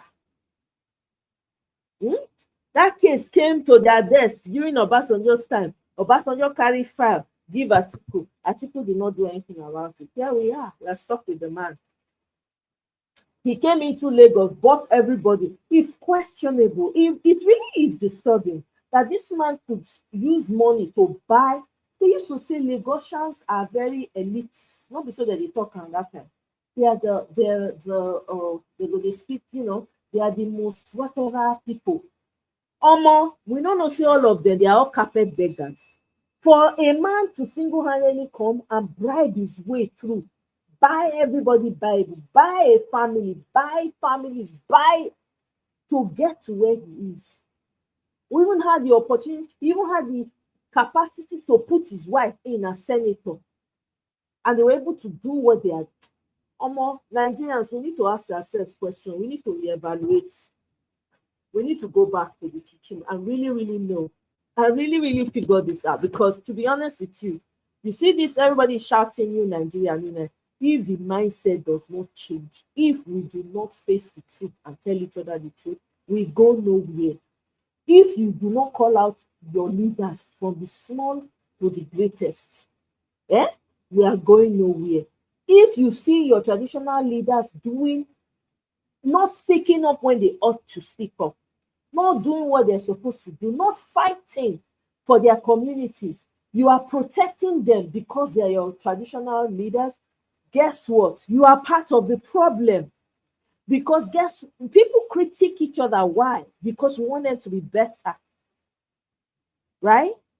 On social media, people are very quick to critique. When they say no, that's not what it is. Right? Everybody has an opinion. So if you don't critique the leaders that you care about or you want them to do better, please, how do they improve?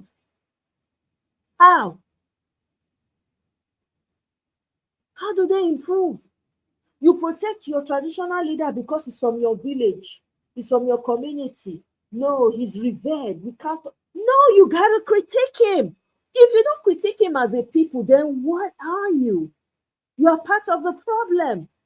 You are saying that everything he does, he's an excuse. He can do whatever. He can literally unalive somebody in the streets and nothing will happen. No consequence. Because he's your revered leader. Hell no, we cannot do that. If we're looking for that new Nigeria, this is part of what new Nigeria looks like.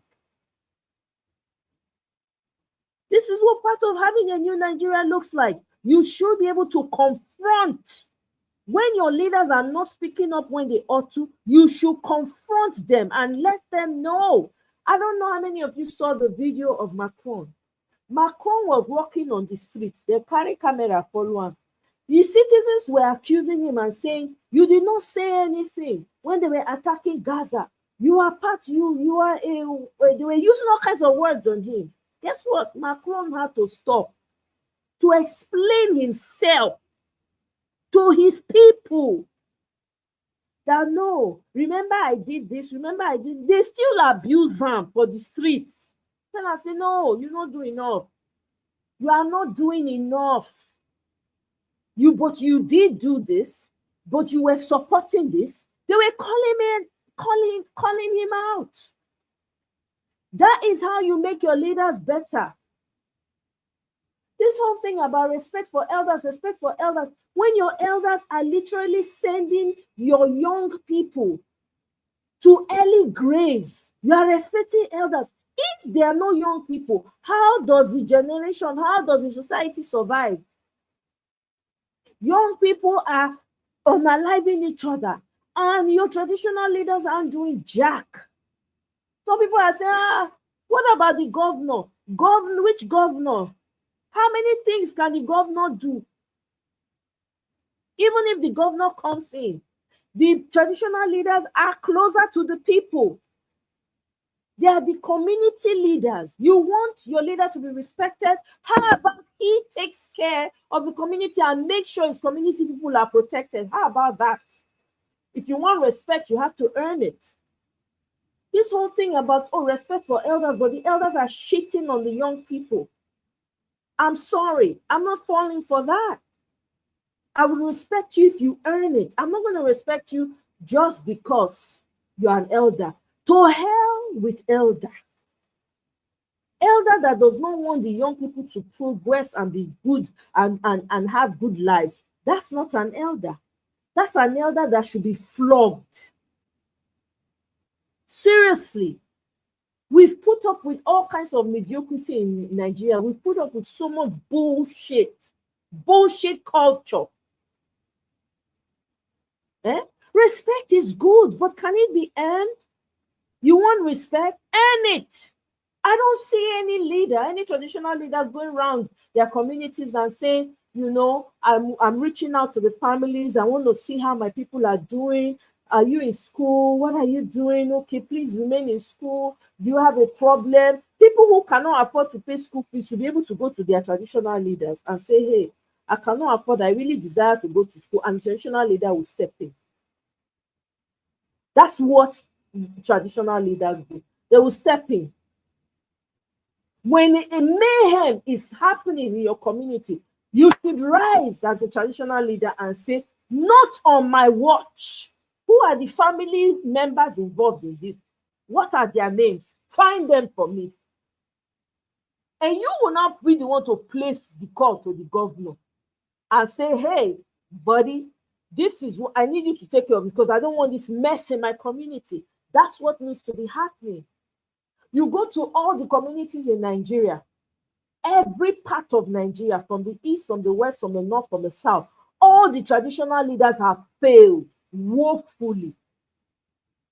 And I begin to wonder, what's the point of having traditional leaders if you cannot play a simple role for your community? We are not saying take charge of the entire state, your community. What is the point? And you're getting allocation. People need to start asking, how much are they allocating to the traditional leaders? What is the use of that allocation? What is the point of it? If you have 20 million people in your community, and I'm using this as an example, half of them cannot go to school. 10 million is out of school. Only you are collecting an allocation that should take care of the additional 10. Is something not wrong there? Is something not wrong about that? And you are boldly, if you check all the traditional leaders in Nigeria, they drive the most expensive cars, the most luxurious cars. You see them, they will not put feather in their cars, put all kinds of things, carry all kinds of things on their body and everything. But look around their community, stinky, smelly, poverty-stricken. You see a child, no school, they go school, nothing, living in the same community as this same traditional leader. And they don't see anything wrong with it. They drive in their luxurious cars with tinted glasses because they don't want to see the field so that they don't feel the guilt.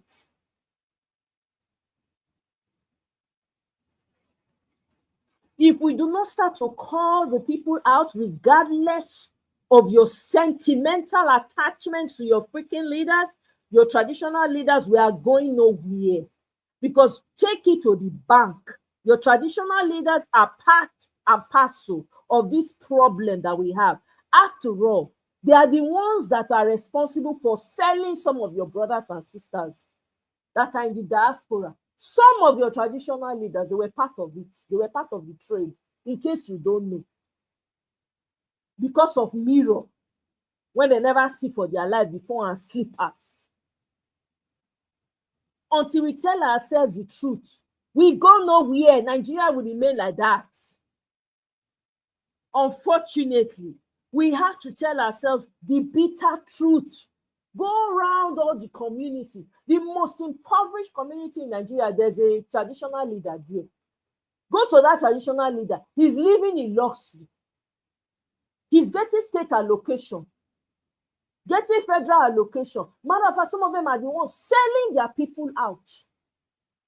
Which community was it in the West where the traditional leader, one of the chiefs, was the one who sold out the traditional leader, that got that traditional leader unalived by terrorists and invaded the community?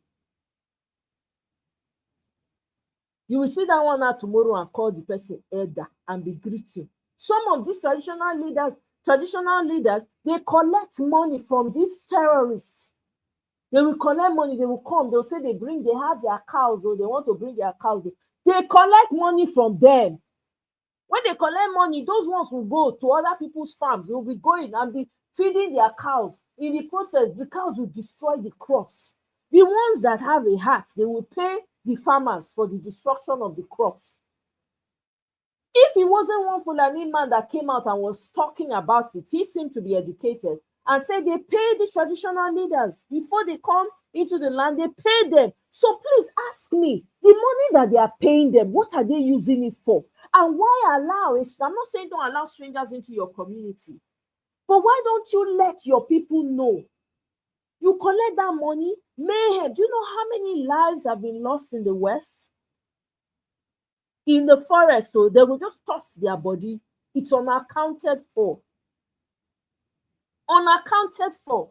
The injustices in Nigeria. We're very quick to blame outsiders. Are the outsiders still there? Are they there with you?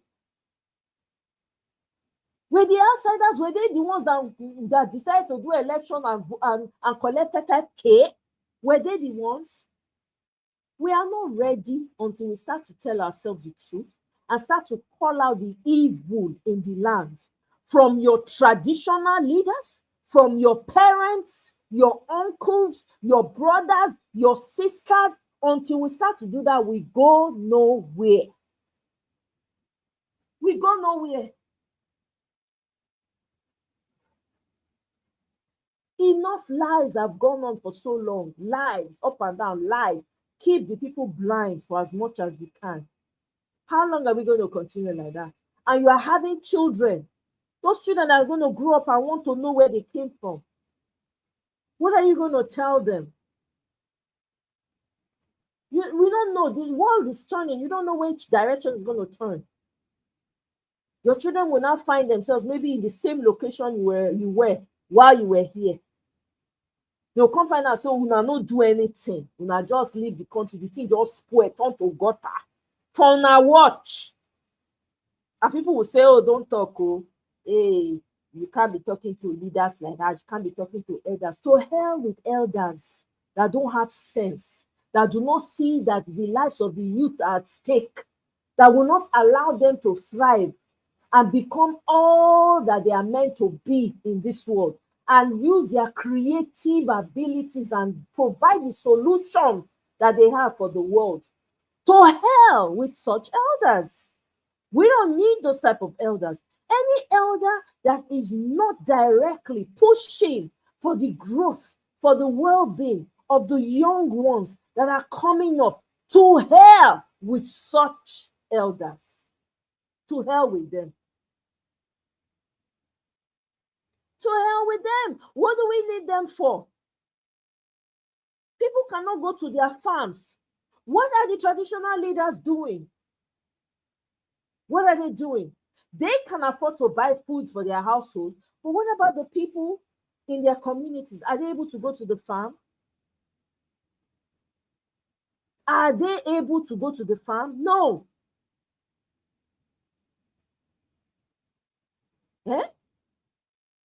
Some of your traditional leaders are behind human trafficking in your countries. You don't know? They are behind organ trafficking. They make extra money from it. So they will intentionally open and make your communities vulnerable so that people can come and unalive as many people as they can. Do you know that? They are behind it. Some of them, if not all. May we sit down there, they do elder. My senior, my elder, my traditional leader. To hell with any traditional leader that is sitting on the young people in Nigeria that does not want them to thrive. To hell with such a traditional leader. To hell with them.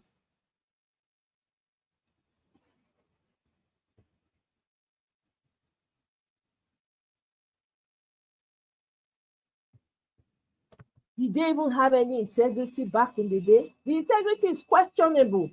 Because if they had any integrity, where we are today, we will not be where we are. We won't be. We will not be. We will not be. The foundation is faulty, it's wrong. Everything that's built on a lie will crumble. That's what we are seeing. All the lies the labors of our heroes past. Please, who are the heroes? Where them? Where the heroes? Where are the heroes?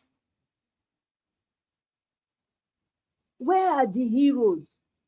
The good ones, the ones who have the capacity to lead, the ones who have the heart for the people. What do they do to them? They squeeze the life out of them. They squeeze the life out. They won't even let them see the light of day. Some of them were sold during slavery. You don't know? Some of the people who were vocal in the community, who were strong, who pushed back on some of this evil, guess what they do? They gang up and sell them off. People don't know the wickedness of the people that came before. Some of them, most of them. People were selling their brothers and sisters, selling their uncles and their aunties. That's what we are seeing playing out in real time. That spirit is not gone. It's still there. They have children. Those people born children. Those people, when they sell their brothers, they're born children now. Their descendants are still here, doing the same thing that their fathers did and their great-grandfathers.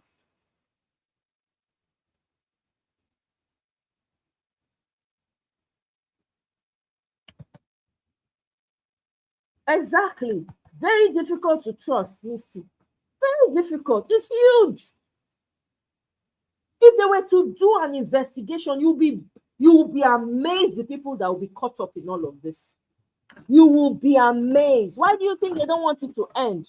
Why do you think they don't want the system to work? Why do you think they don't want the society to thrive? Because they know that their lies will be found out. That people will now come to know the evil that they are part of.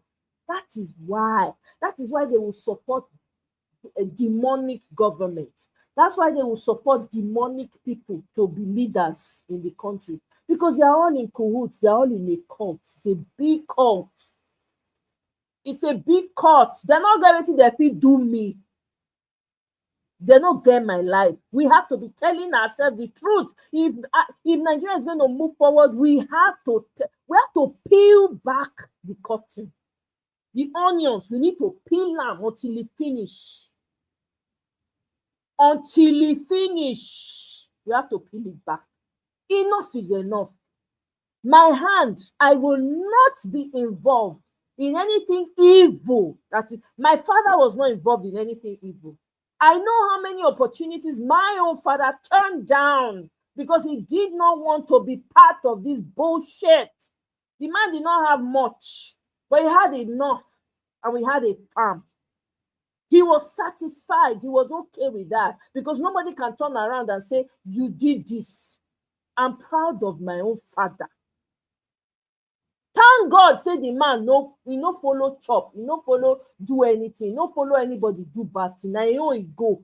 The man no get much money, but he was satisfied. I will not be part of the evil in Nigeria. I will call it out. I have nieces, I have nephews, I have cousins that I'm representing here by speaking my truth, by telling them. Perhaps sometime in future they will stumble on this video and say, oh, Auntie spoke.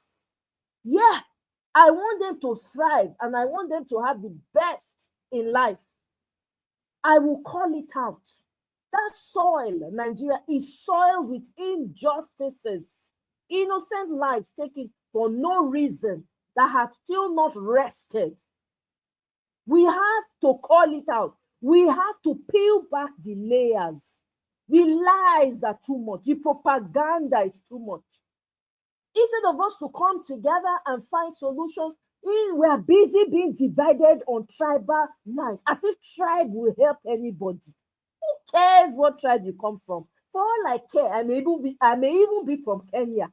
My ancestors may have come from Kenya. How will I know? If we all do DNA now, we will bow. We go bow. Say most of us when they live for that Nigeria, nobody will even get out. What are we doing to ourselves? What are we doing? Who did this to us? Everybody is claiming borders, artificial. When you don't even know where you from come. If you say me you sit down, some of you maybe came from Ethiopia. Maybe Maybe some of you even came from Saudi Arabia. We don't know. We are all joined together in one border. We don't know where you think that your forefathers did not migrate from somewhere. You think you just, you have always been there. No, you may not have always been there. Who knows the start of who knows the beginning of human history, of how people started migrating? Who knows? What are we doing? Nigeria, that is supposed to be a beacon of hope to every black person under the face of the earth. We have the capacity. We have the strength. What is wrong with us? How long are we going to keep dividing ourselves? How long? Who do we think we are? We're only here for a moment. You don't know what's going to happen tomorrow. You'll be busy bickering at each other. You are from this, you are not from this. You are better than you are not better. Who are you? You are not better than no. Listen, if you are better at anything you are doing, it's because you have been given that capacity. It's because you've been given that capacity, you've been enabled. What are you proud of? Why carry the pride so high? Who are you? Who you be? Anything can happen tomorrow. People when don't unalive tomorrow, who remembers them today? Who thinks about them? Who remembers them today? Who? They're gone forever. Nobody cares what tribe they came from. If you're walking on the ground now, you don't know whether the ground that you're walking on may be a cemetery. You don't know.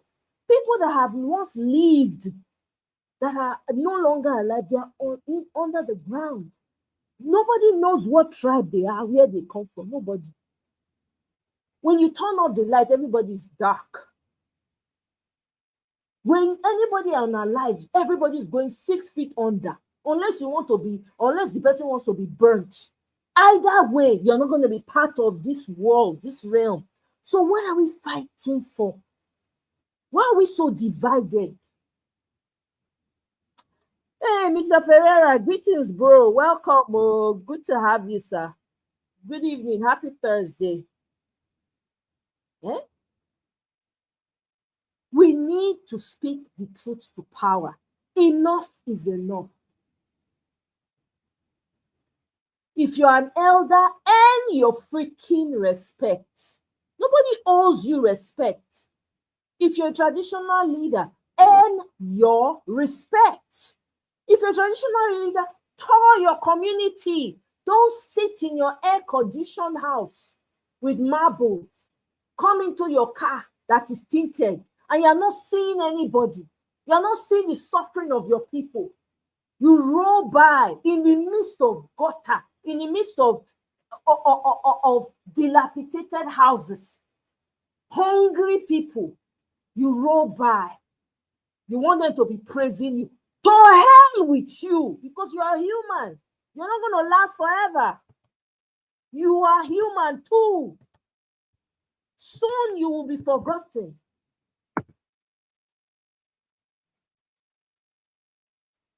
Everybody needs to be called out. Everybody, your sister, your brother, your parents, your uncle, your cousin, everybody needs to be called out. It's too much. I see young people and I cry. I remember how I came up. My father didn't have much. I grew up on a farm. For crying out loud, we had a yam farm, we had cassava farm, we had beans. We planted beans, tomatoes, pepper. We had what did they call it? We had a pawpaw. We had pawpaw trees in my compound. We had banana. We had plantain farm. Hello. We had neighbors that had rice farms. Harvest time is like Christmas. This one will harvest their rice. They will bring a bag for you. Local rice. You will plant the one that has palm kernel farm. They will bring gallon of oil to you. The day when we start to harvest our own cassava and yam, that's how we'll be sharing to neighbors. My dad had a massive yam barn. We were never hungry. Paper money not brekete, but food repete. Everywhere you look, there's food. Irish potatoes. I had an uncle in the north. He was into he used to sell food items in bulk.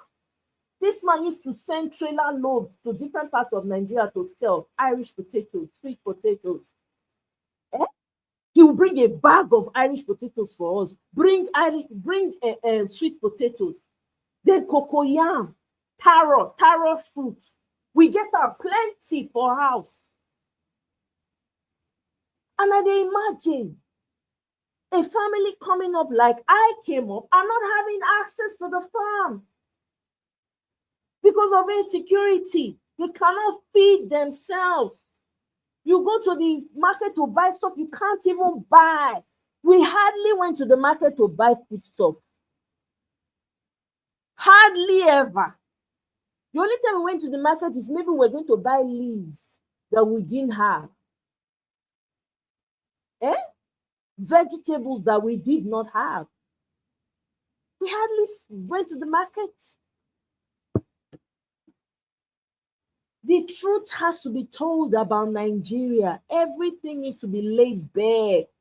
In a way, I'm kind of happy that it's Tinubu, that it's T-Pain that is there. To be honest with you, as bad as it is, as terrible as it sounds, I kind of like it because it really exposed the depth of fields that we've been living in Nigeria. It exposed your brother to you. It has exposed your sister to you. It has exposed your traditional leaders to you. It has exposed everyone to you. It has made you realize that who T-Pain became is because of the sum total of the people that supported him. The greed, the gluttony of people that once sold their brothers and sisters out during slavery is repeating itself. I'm happy Peter Obi did not enter. They would not have let that man rest. They for not let him rest. And Peter Obi trying to please explain. Decent human being. They would never, Nigerians would not have appreciated Peter Obi. I'm sorry to say this, but that's what I have come to understand. They would never have appreciated him. They would have pushed him out like they pushed out Jonathan. They would have pushed him out.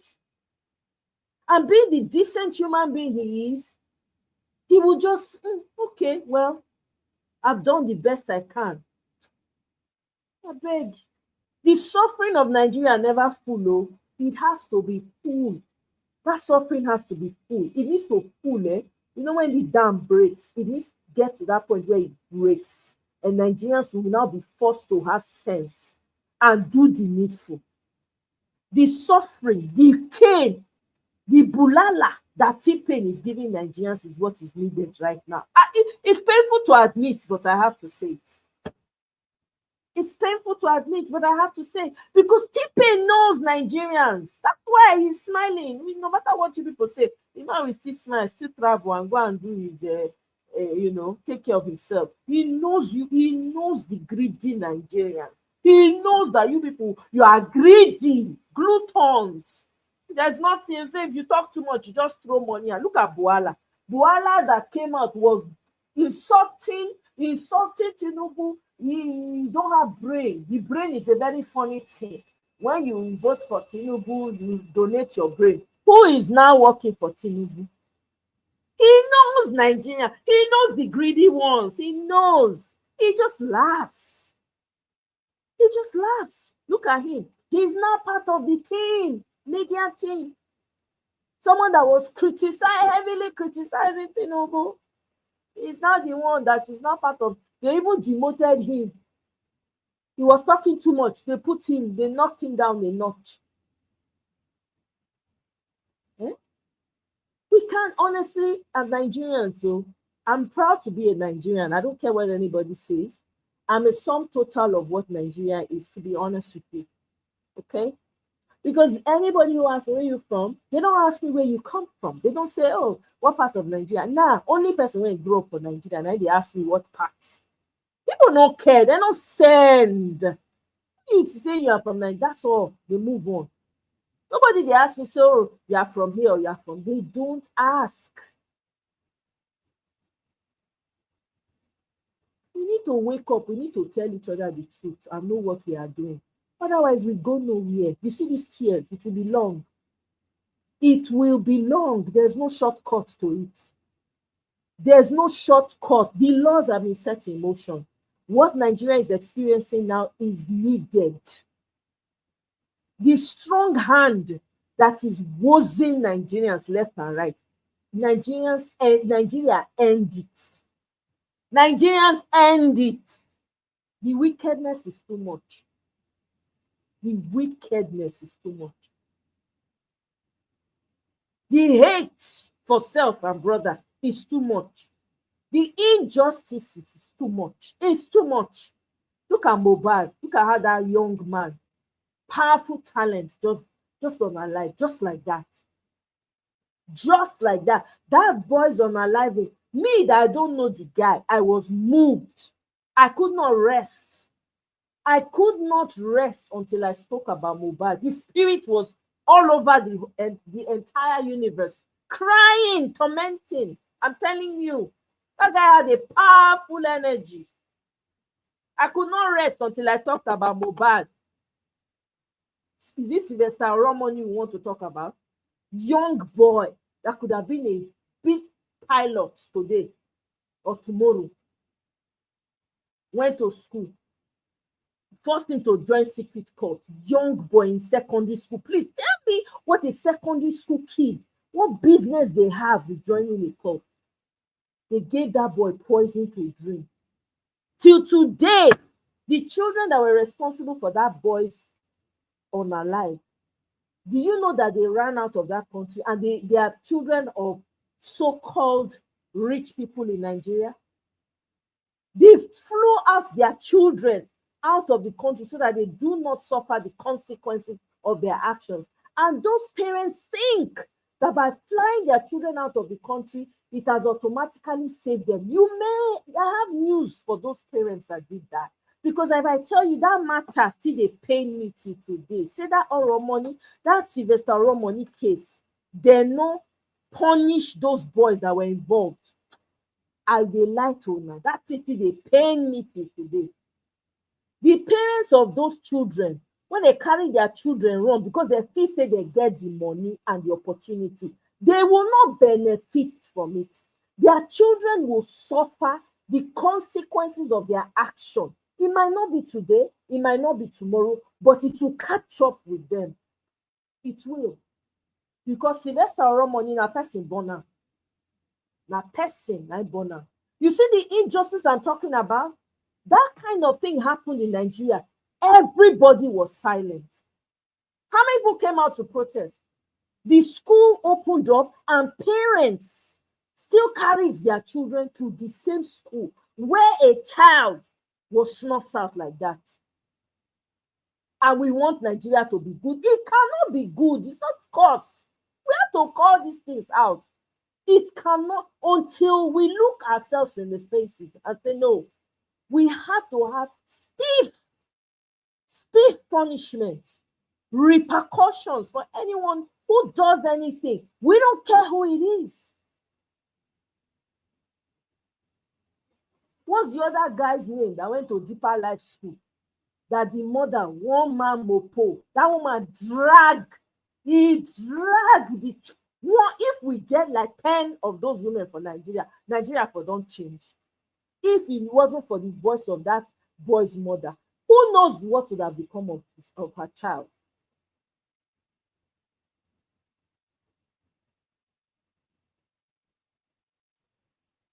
Nigerians, we have to start telling each other the truth. We cannot shy away from it. Until we speak the truth, no change is going to come. Even if we have the best of the best, they're not going to thrive.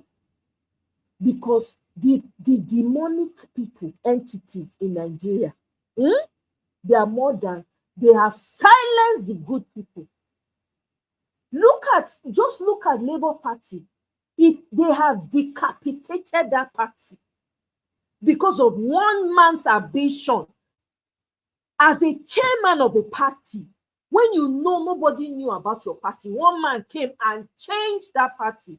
The opportunity for you to write your name in history, you let greed take over you. You are collecting money, you are taking money. That party died a natural death.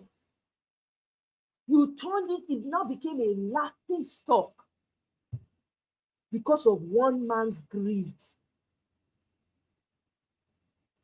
You started collecting money because you've never seen money in your life before. Here is Labour Party today. It's dead. Greed, gluttony. And we want Nigeria to be good. It cannot. I'm sorry. It's not a cause. It's not a cause. Look at PDP. All the members, most of them, betraying their parties. Look at Wike. Wike does not want to leave PDP. He's holding on. He's working for APC, sabotaging PDP from within. Is that not madness? We don't have any opposition in Nigeria. Not one opposition. Everybody wants to be king in their palace. I respect Showere's fight and revolution, but Showere does not even understand what it means to come together and let's fight. Let's put our differences aside. I don't like you. I think you're part of the system. I don't like any one of you. But for the sake of Nigeria, let's come together. No! Instead, what does Showere go? What does he do? He goes to a podcast. First thing he does is throw Peter Obi under the bus and say, I was the one. I mean, dude, nobody is thinking. He's not even thinking about Nigeria. He's thinking about how to gain popularity in the event that there's an election. It's a shame. It's a shame. Nigeria does not have heroes. Let's not deceive ourselves. None. We have no heroes. When people are talking about Patrice Lumumba, talking about Thomas Sankara, where is our own Thomas Sankara in Nigeria? Greed no go let una see road. Selfishness, tribalism don't finish una life. E no go let una see road. Where is our own Malema? Not be Malema dey for South Africa. The man lost a party because he stands integrity. He said, no, I will now my people I dey fight for. I'm not they hide them. I'm not going to hide it because of what? He lost the election because of that. The man stand. Where is our own Julius Malema in Nigeria? Is it not a shame that we don't have any? Is it not a shame? Are you not ashamed? I am. Because it just points to the fact that all our leaders are greedy motherfuckers. Greed.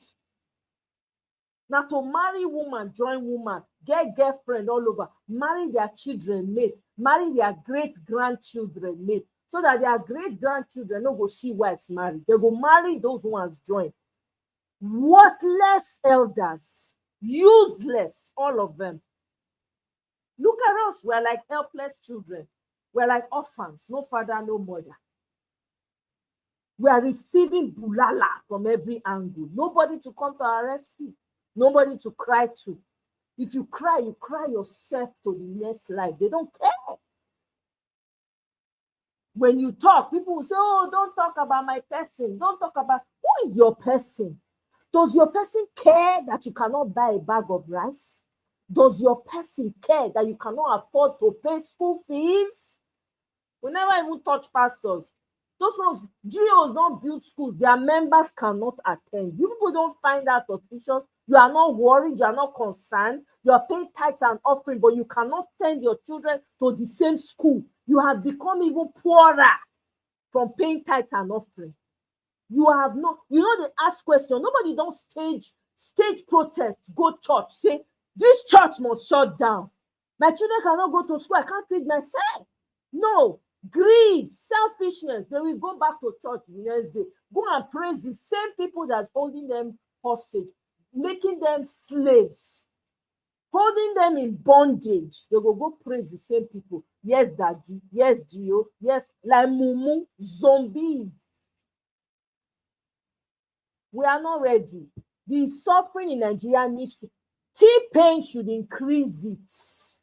There will be no election in 2027. If you are working, strategizing, planning, doing all kinds of rubbish, it ain't gonna work. There'll be no election. Enter house. If you donate money, guess what? That money, somebody will become rich off of it. You're only wasting your goddamn time. They will just write the result and declare T-Pain second term. Simple. Nothing. When you people will do nothing. The suffering will continue. Eh? How long are we going to continue like this? I don't talk my own. Now where I fit talk reach now be this. The one way it make sense for anybody here, make it take am. The one way not make sense to where. But me, you see me, I don't do my own. I don't do my part. But this evil when in Nigeria, I'm not part of it. My hand no day, my leg no day, my family no day. I comot all my body. I will not be a part of this mayhem that's going on in Nigeria. I refuse to be part of it. I will not be. Until we start to tell ourselves the truth and call the people that are responsible for our common suffering. We are going nowhere. We're going to remain here until we learn a lesson. We will continue to go in circles because we are stubborn. We think we're smart, but we're stubborn. We're stubborn. Our ears don't close. We know they open ear, we know they open eye. We want to continue to make the same mistakes. We will continue in this circle. We will. You see, there is a circle. It's been a circle since the sham independence. It's been a circle. If this is what you people want to continue to be revolving around, you can have it. Have it. Have it. T-Pain, maximize the suffering. You people have not started. You think you are doing it, you think you're doing somebody else. You don't know you're doing yourself. The funny part of it is that the people that are supporting this T-Pain, the people, the so-called elite, so-called sham elites that we have in Nigeria, rich people with zero brain that we have in Nigeria, they think it will not touch them. It's coming for everybody. It is coming for everybody. T-Pain, apply what? Pressure. Nigerians must learn a lesson. We say we are bad. We are big and bad. Let's prove it now. We are big and bad. There's no corner in Nigeria that is enjoying. Let's all suffer it together. Abi? Let's suffer it together and when we meet, how's your suffering going? Let it be that. Because we don't want to learn. What we know how to do best is bicker at each other. Bicker. As if that's going to solve any problem. Where people are, look at Kenyans. The problem in Kenya, they forget. You know how many tribes are in Kenya? You don't see them talking about it when they come together. I remember when the fight was hot then, 50,000 Kenyans will be on a stage. Can you say the same of Nigeria? Can you say the same? Where there is clear evil, everybody will be taking a side. Yeah, it's our brother. We can't touch him. This one, it's mind-blowing. There is suffering. Your people are suffering, if not worse. No, you choose a side because it's your brother. He comes from your side. Is that not madness? Is that not madness? But when you people leave out, when you leave the country, you want to, because of your bad behavior, because you don't have any structures in place. Look at how you are getting arrested. One of them they don't catch one. He go they try to talk to 14-year-old. In wife they beg for camera. Another shame. When did we become like that in Nigeria? Those kind of things, they hear them. Your wife they beg, please let him go. How? And that woman not go talk say no, say na so in husband they do. Because Nigeria, marriage na their bread and butter. They will take bullshit. on top of marriage. They go ignore wetin they're supposed to ignore. Call your husband out for bad behavior. No. Look at your leaders. All of them get wives. None of their wives say, no, no, no, no, no. My husband, not on my watch. For the sake of my children, you must do right. Not one. You are not bothered. Your leaders will marry horrible women. None of them get voice. No strong voice among them. Not one. Is that not a shame? Your men cannot even stand for the right thing. Is that not a shame? Instead, you are busy. Oh, let my husband not have multiple girlfriends. Is that what is important? Whether you are there, how many do you think he has under your nose? You don't even know. Bunch of charlatans as leaders. All of them, including the traditional leaders, all of them, the pastors, all. Pastors and GOs have wives. How many of them have stood up in the congregation and say, you know what? Today we are going to protest. The suffering is too much. Not one. Not the pastor, not the wife. And you don't think that that's a problem? They still come up and they will tell you, come and do 40 days prayer and fasting. Come for prayers. You will carry your mumu self and go. You can pray from now till thy kingdom come. If you do not move, nothing is going to move. If you don't call what is evil, evil, the evil will take over. And that's what we're saying. Your GOs will come out and be telling you, God said, God said, God said. You don't you ask yourself, which God are they referring to? You don't ask yourself. Your GO, voiceless. Their wives, voiceless. Your traditional leaders, same thing. Their wives, same thing. From top to bottom, not one. Nigerians, prepare for suffering ahead. It is just beginning. T-pain, apply what? Pressure. Nigerians must learn. You see that tribalism? He must die natural death. You should be on how they hear word. You belong to this sect. You belong to that sect. Una must learn for this one. Until you learn to come together and use your senses to do the right thing. You are the most talented. It does not show where you come from. You are the smartest. It does not reflect in your society. You are everything. No reflection in your society. Shame. Ooh, shame on you, Nigerians. You people will come out. When they say Nigeria, you be carrying shoulder up. Please put your shoulders down. There's nothing to be proud about. Your country is crap. What is it worth when your citizens have no discipline, zero morals? It has become a society of moral decadence.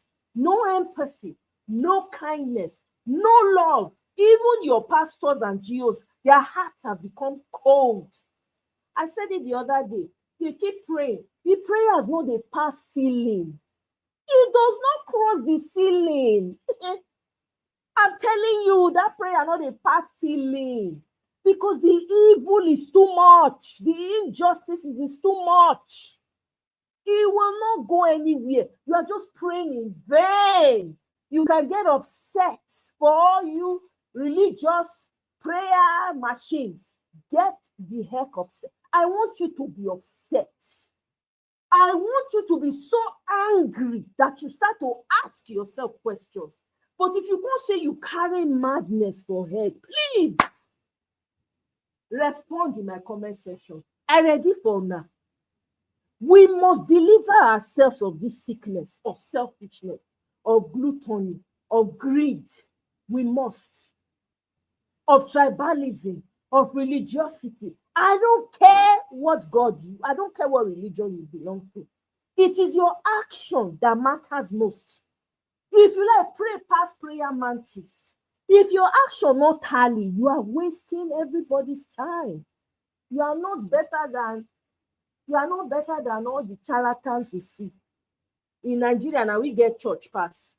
Now we get buildings pass. Now we get the biggest church pass. Now we get the richest pastors. Now we get the richest GOs. But look at the society. Fields, garbage dump. It be like where they dump all the condemned cars and the parts of cars. That's how Nigeria is. Anybody that does not like it, go and hug transformer. I said it. I said it. Make all of us just kukuma the craze. I said it. You people need to learn. We all need to learn.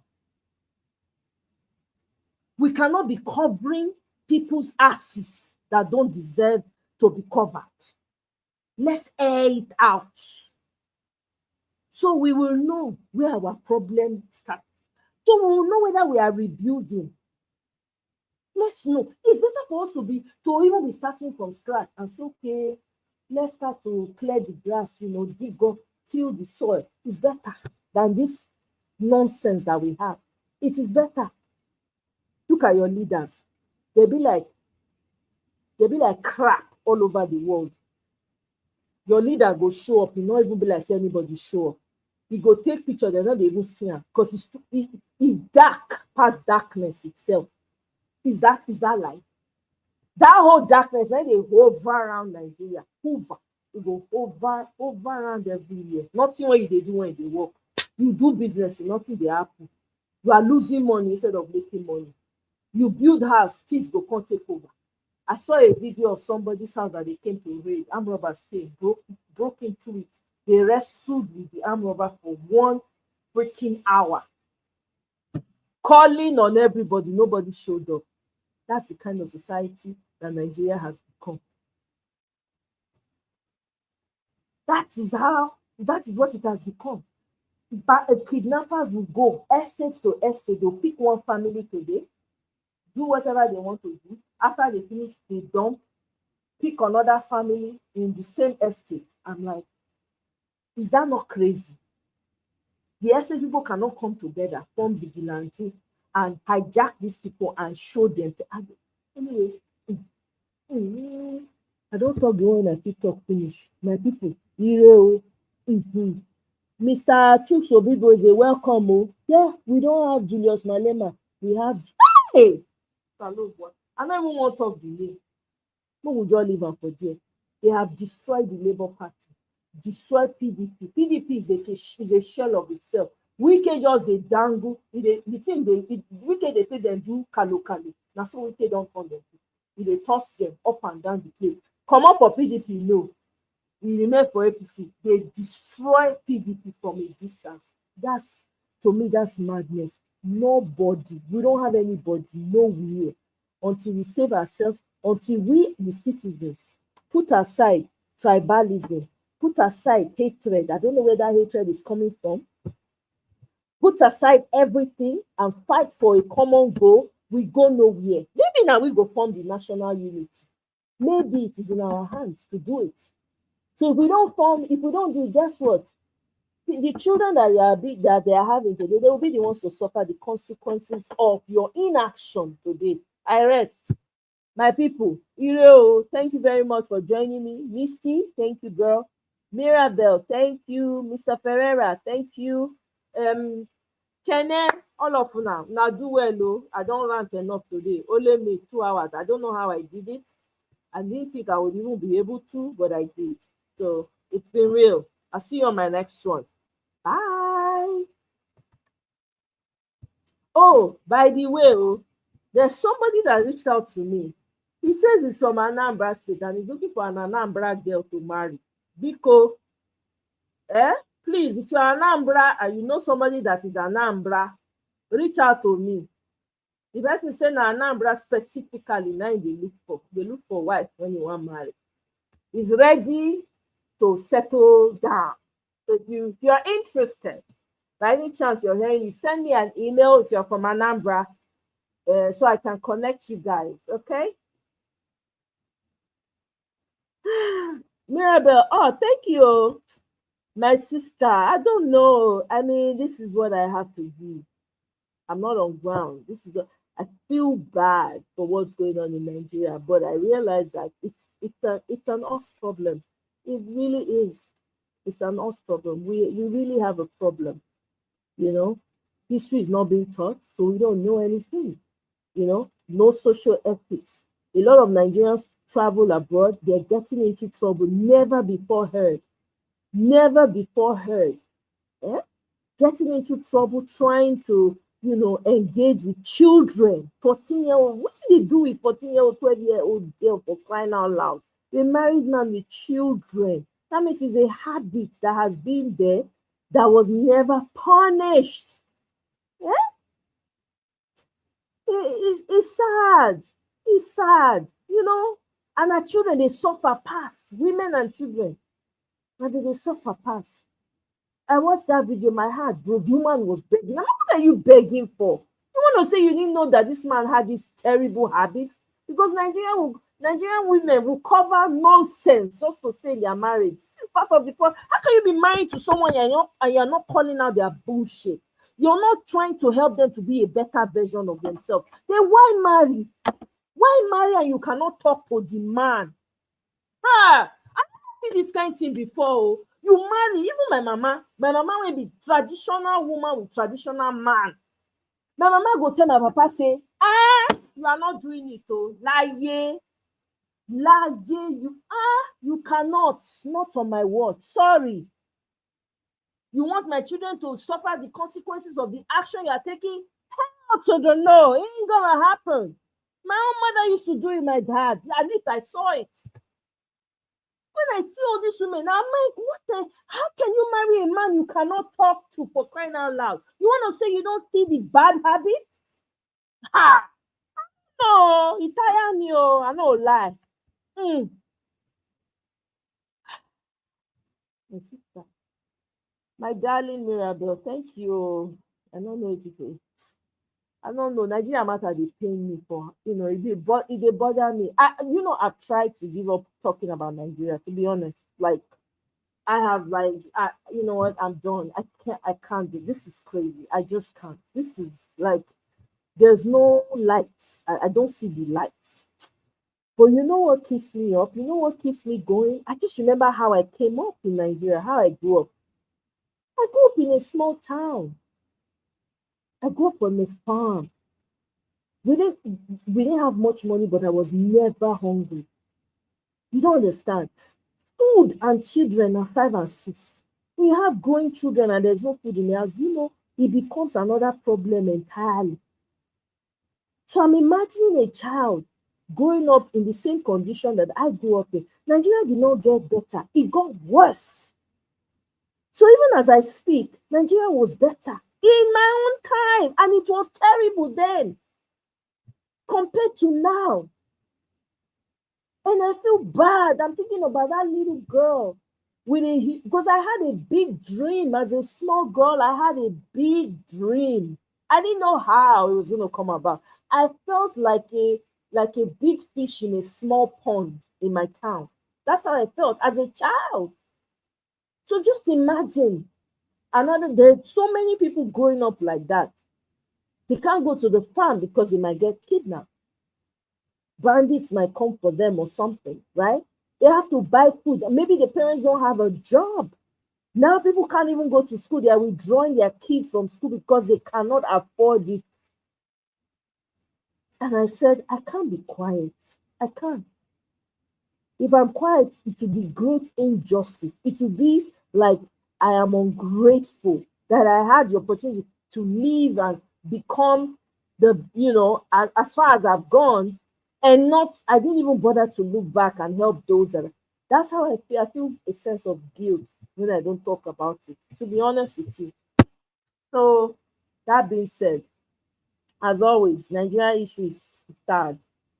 My sister, sometimes I deliberately disconnect from my own mental health, only if it was yeah, girl, sometimes you have to. I do that too. I do. I'll be honest, I do disconnect. So days when I'm not on live, when I don't do live, I'm just taking a break because there's only so much you can say and so much you can do, right? So I disconnect too. I do that from time to time. I do, But I have this there's this urgency inside of me. I can't explain it. I just have this urgency that I have to talk about it. You know, I have to. So that's the difference. I have the urgency. So even when I take a break, when I come back, I have this sense of urgency. Like you gotta put word out there. You gotta say something.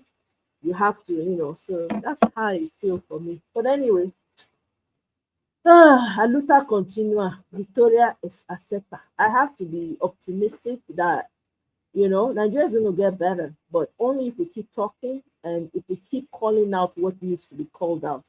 We cannot afford, right, to not talk and address. We can't. We have to call out the lies. We just have to. It's not going to be painful. There are people who are going to push back.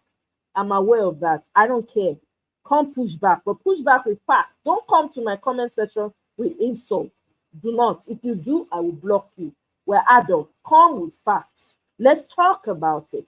Don't come at me sideways because I will come at you sideways, right?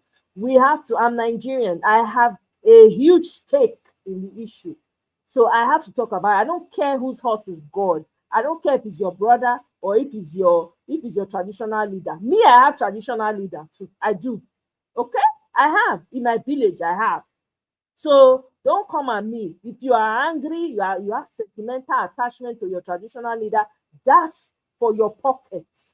If you're gonna address me on this topic, speak respectfully and say, hey, tell me, give me reasons, give me facts why your traditional leader should not be held accountable for the mayhem that's going on in your community. Tell me that. Don't come at me with, oh, I don't care. Your traditional leader can go and sit on hot rocks for all I care. Okay?